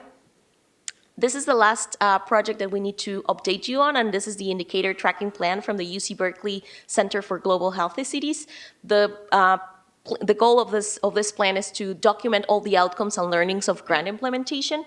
They're our evaluator, and they're focusing on the evaluation of equity and quantitative environmental measures, including CARF evaluation. And the key accomplishments up to date, they have hosted 2 workshops with all the project partners to review their indicator and data collection processes. And they finalized an evaluation and indicator tracking plan that has been reviewed by all the partners. And they submitted our data correction tool currently under review by the partners. So this is an ongoing process. If we can go to the next slide. I'm going to share the microphone with Matthias so he can tell us a little bit about budget spending review. I'm just going to quickly go over the budget spending to date in a graph, keeping in mind that this is through September, so there are some more expenses not included in this. Next slide. So what we're looking at here is a percent for each project of the amount that's been spent versus the amount that's been budgeted for the period of the project. You can see those with a little bit higher percentages spent are mostly front-loaded projects where the majority of the work, a lot of the work that was done had to be done sort of up front. And then going forward, it's more, it'll be lower annual costs. And it's not included on here, but the total that's been spent from all projects to date is $2.25 million, which is 7% of the overall $35 million grant. And we have spent about $800,000 in leverage funding as well, which are projects that are not part of the TCC grant, but are leveraged in order to increase investment in the project area. If we can go to the next slide, please. And this is the piece that we want to share with the council, but we also want residents to be informed about, and we would really appreciate if you can share this information with your constituents. If we can go to the next slide. We want people to be involved. There's plenty of ways to be involved with this grant. We have opportunities to work with Richmond Rising. We have a fair amount of paid opportunities through the different partners that are participating with us. We have a monthly collaborative stakeholder committee. Everyone is welcome. It happens every first Wednesday of the month at Nevin Community Center. It's hybrid or in person. We have free in Spanish interpretation, food, and childcare provided at every meeting. People who are eligible to serve on the CSC are community members who live, work, or study in the neighborhoods of Iron Triangle, Santa Fe, or Coronado, and there's a $50 stipend for each meeting attended. We're still looking for one more community member to serve in the board, as well as youth members. If we can go to the next slide. We have a website where all these opportunities are posted. We have social media, Facebook and X or Twitter, and we have a sign up for our listserv, English version and Spanish version. So if you want to join this listserv, please scan the QR code that is on your screen right now. And last slide, please. Next slide, please. And we would also appreciate for the people who are hearing this presentation to tell a friend or tell a neighbor about this project if you know that they're living in the project area and they can take advantage of the benefits. If we can go to the next slide. And we also want to take the time to provide a huge thank you to everyone who is involved in this project, because this project is not only being implemented by the people that you saw today. There's a lot of city staff, partners, and community members that have been involved in this project. So we really appreciate all of them. Thank you. If we can go to the next slide.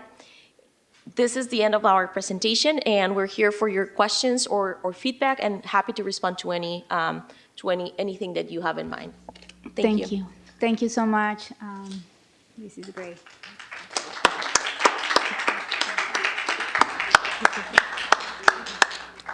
So, City Council McLaughlin, then.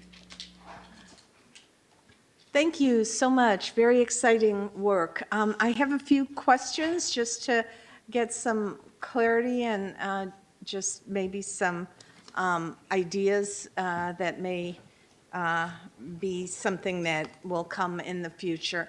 So first of all, you have laid out a host of different projects, and you stated the total budget and how much has already been used of each project's budget. And so if I didn't keep track of it, but if you added up all the total budgets, would that make up the whole total of the grant?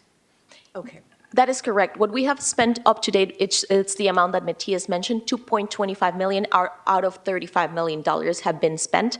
And we included in the presentation all the expenditures that have been done just out of transparency. And we do that update every month at our neighborhood, at our collaborative stakeholder committee, and all of that is published on the city's website. So if you want to keep track of the budget of each project, it's in this presentation, but we also have that on a monthly basis. So are these the only projects then that can utilize this grant funding? Yes, so because this grant was approved on the purpose of reducing greenhouse gas emissions, all the projects were approved by the Strategic Growth Council, and we were selected for this grant with the assumption that we would complete the projects that were created in our application. Plus, we had a process where we signed an agreement with the state about how each of these projects will be completed. And if we wanted to change any of the details of the projects that are included in this presentation that we did today, we would have to do an amendment with the state. I see. So, Councilmember McLaughlin, can I just make one point that might be helpful for the council to understand? Beatrice, can you also elaborate just a little bit on the recent grant that was submitted for the additional, I think, approximately $10 million? Yeah, so we also applied for the Reconnecting Communities grant, a federal grant from the Department of Transportation. We realized that costs of construction plus costs that had not been taken into account while the grant process was done. We realized we were going to need funding for specifically 2 projects. We are still figuring out for some others, but clearly for Neighborhood Complete Streets and Richmond Wellness Trail, we required additional funding. So we applied on September the 30th, and we're waiting to hear from the Department of Transportation if we're going to be granted that application. That's wonderful. I'm glad to hear that. But say, for example, I should say, not a but, because all these are great, great projects. So, like, we have a sea level rise plan in process. So I'm wondering. I mean, we have one grant that we have. I think it was already received, yes.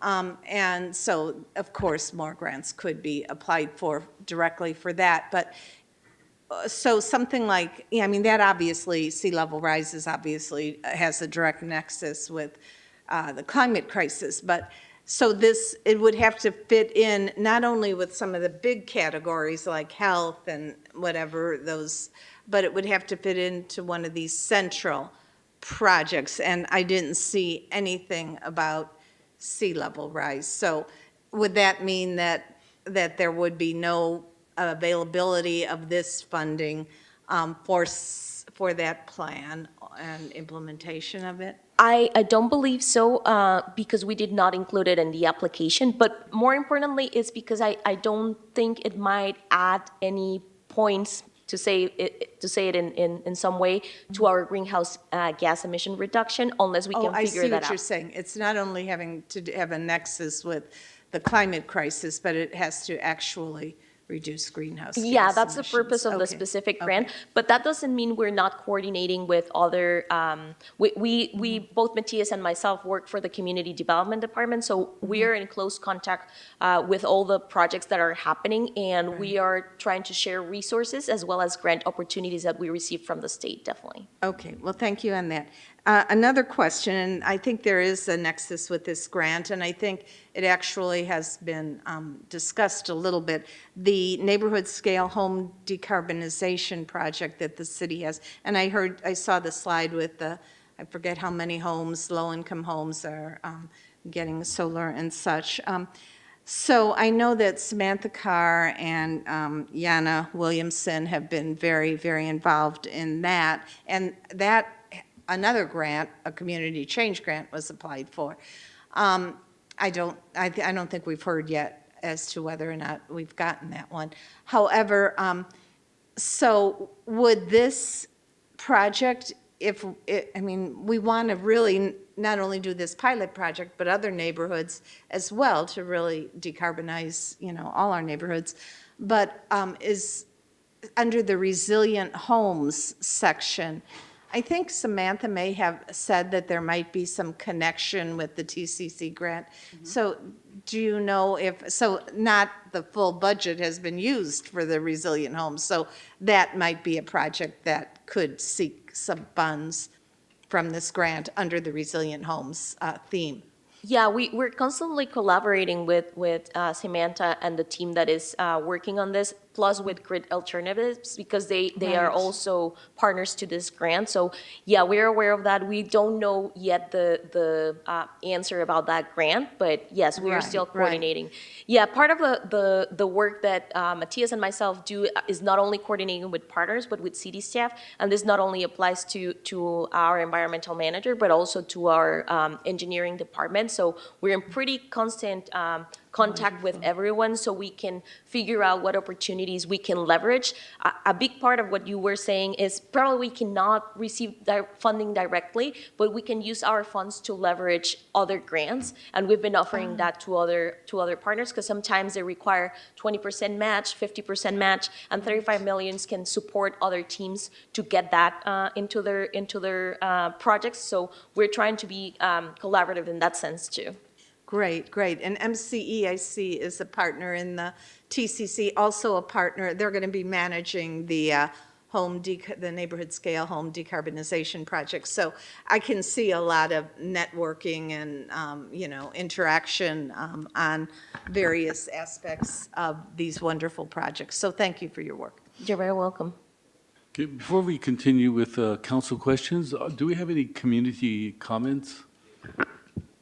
We have one in-person speaker. If there's anyone online that would like to address the council on this item, please raise your hand at this time.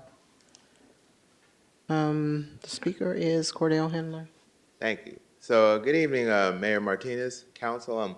Thank you, Matthias and Beatrice, for that presentation. So one of the things that I don't think it was not mentioned in the slide was that we recently had a tour last week, and I really took a whole site of Richmond, and I'm like, this is some of the projects that I'm seeing. I'm like, this is impressive work. So thank you to the presenters as well as the other partners that are here. So that's all I have to say. I think this was a great presentation. So that's it.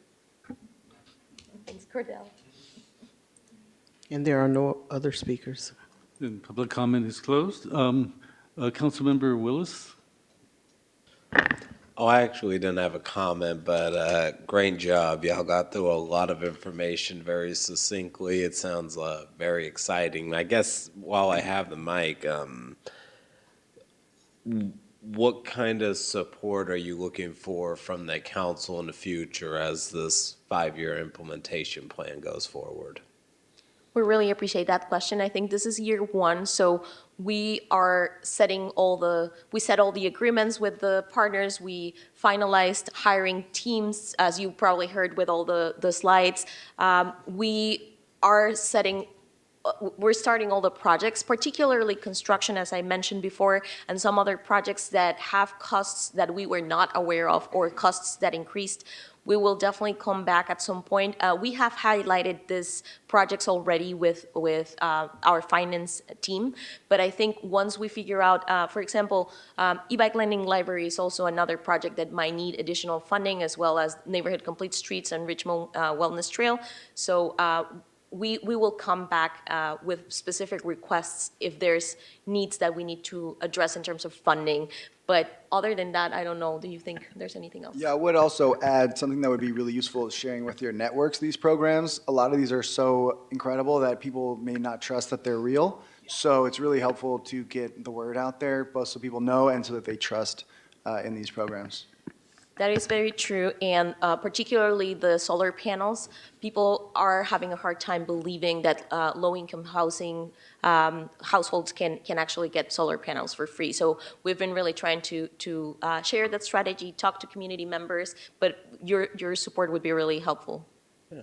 I guess to that point, City Manager Curl, Because it seems like the city of Richmond is a part of it and is a sponsor, is it possible to have some of these programs with council approval, like have the city of Richmond's logo on it just to differentiate from the scam from an actual real thing that's happening? We actually already have that, and we have sent letters to residents with the city's logo plus Grid Alternatives and MCE. And there's a new letter that is going out, I believe, December the 4th. I can check on the specific date, but there's a new initiative that we're sending to every resident on the project area. Yeah, because, I've gotten door knocked from people selling me PG&E, so I have residents that I've known and they actually fell for the scam, so emphasizing the things that actually show it's legit and city-sponsored could help out. And I don't know if you've already done this, but one thing that, just as a suggestion, you can comment on this if you want, is during the door-to-door canvassing outreach, if you're scheduling community information forums, town hall forums for people to come and also get that information in a group setting, because one-on-one is good, but it's also isolating, and it's am I the only person you're talking to? What you doing here? But you show up to a meeting with 200 people and they're there for the same thing, getting the same information. It builds that trust and relationship. So as this is moving forward, that would be my suggestion for the project area, even if it's doing it in 3 different phases where folks are meeting in a middle ground. So. Absolutely, we're happy to do that, and we've already attended events that are hosted by other organizations, and not only us, but Grid Alternatives and MCE have done it too. We kind of coordinate with all the partners. We share all the opportunities that we have for tabling and canvassing and community events in general. So yeah, we will definitely continue attending, but if you have any additional ideas on which events we need to plug in, we're really happy to do it. Well, my idea in general was that not an event that you're attending, but an event that you're hosting, even with these community partners, and having people come to you, because you're already doing the canvassing, you're already having a conversation, so getting people someplace to show up to so they're seeing how this is working in front of them outside of that one-on-one conversation, and being the host, having a strong intentional effort out there just to bring more people's interest to this project would just be my general suggestion. Thank you. Yeah, we'll try that. Vice Mayor Jimenez? Thank you for the presentation, and this is an exciting program. I am really happy that we got this and all the partners that we have. I think this is going to be a changer in the community. I want to ask City Manager one thing, because you two mentioned that you will be working here for 4.5 years. And we're not. We're going to try our best not to let them leave. No. But I want I want a serious response to this. No. So are you a full-time employee, a permanent employee, or? Yes, but they're full-time employees, but they were hired under the auspices of term because the grant is for a specific term. So they are no permanent employees. They are hired for the grant. They are still considered permanent employees, but it's for a specific term. What usually happens in instances like these is, as long as the city's budget can absorb it, then they would be provided an opportunity to continue to matriculate professionally here. And at the rate that community development issues and submits grants, there's absolutely no shortage of work.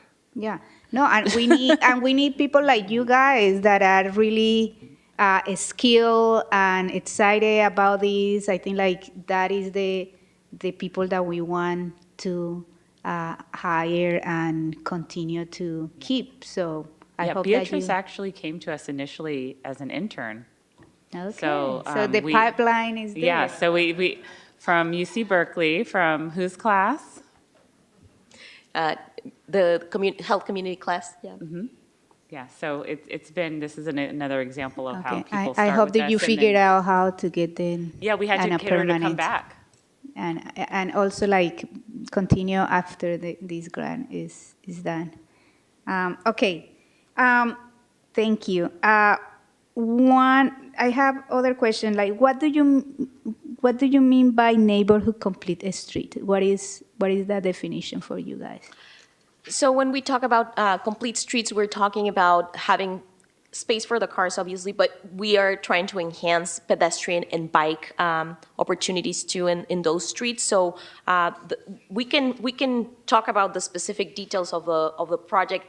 Better said, we can't talk about the specific details of the project because we are trying to figure out if we will get the grant from the federal funding opportunity that we Yeah, I'm applied just to. looking for a definition of. Oh, complete streets just mean having spaces for all the users of the street, which means transit, bikes, pedestrians, people with disabilities too. I think this is very important to highlight, as well as cars. That's what we mean by complete streets. If you are looking for an easy definition. Okay, yeah, no, I'm just trying to see if it matches with the definition that I got from the engineer Joseph this afternoon, and that coordination. Okay, and then what are the requirements for homes to get the renewable energy? To get the renewable energy was supposed to? Yeah, or the solar, like you mentioned this project. So what are the requirements for the houses? Yeah, so for households, there's income limits for depending on how many people are in the household.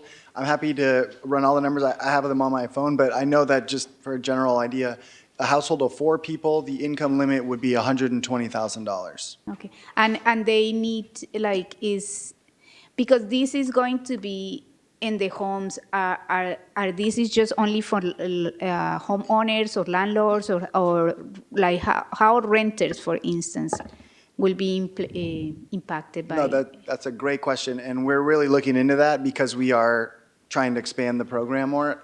It's primarily right now targeted for homeowners and specifically for single-family homeowners. There is a renters program, but it's for renters of single-family homes. And in that case, they would either look at the income of the renter or of the homeowner, depending on which is lower.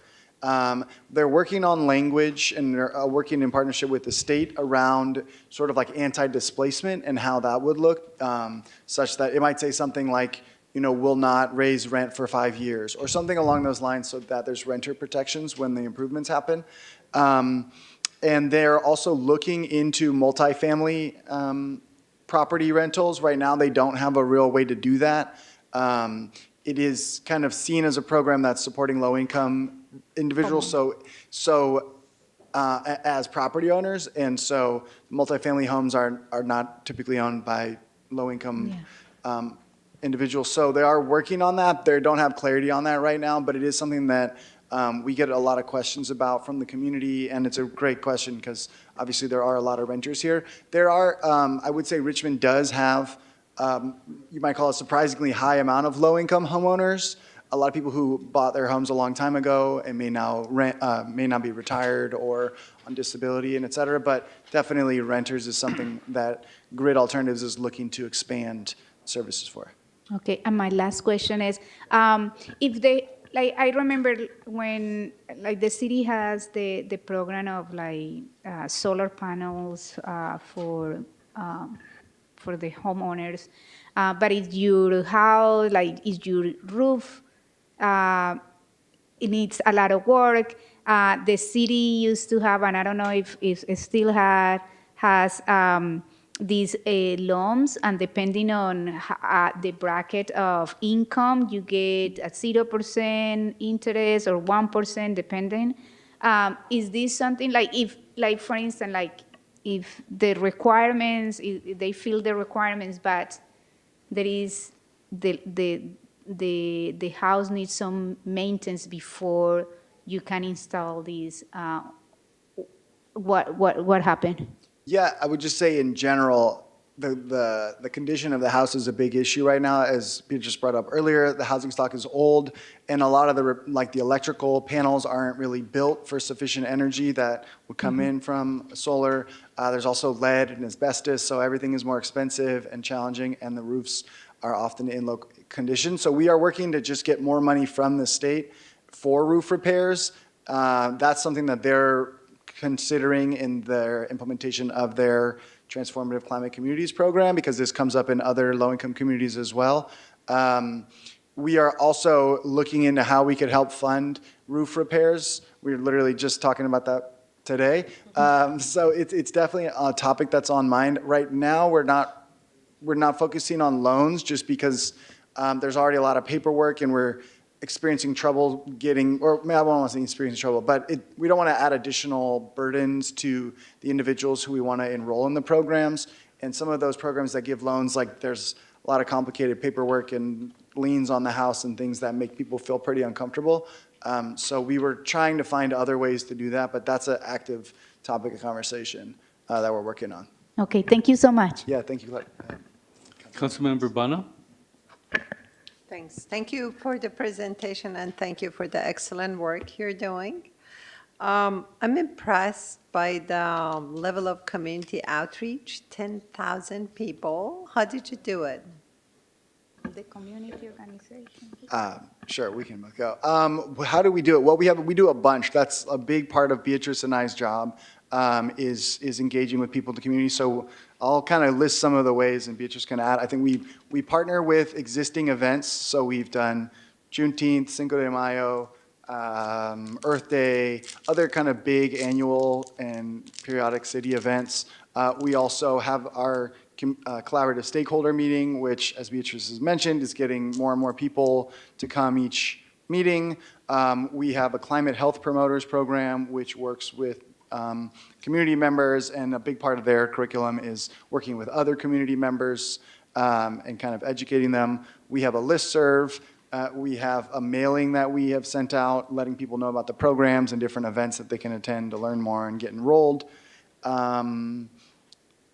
That's largely how we do it, I would say. So it's mostly raising awareness and providing information to the community. Yeah, I would say it's mostly raising awareness. All of our projects are free, but we need people to know about them.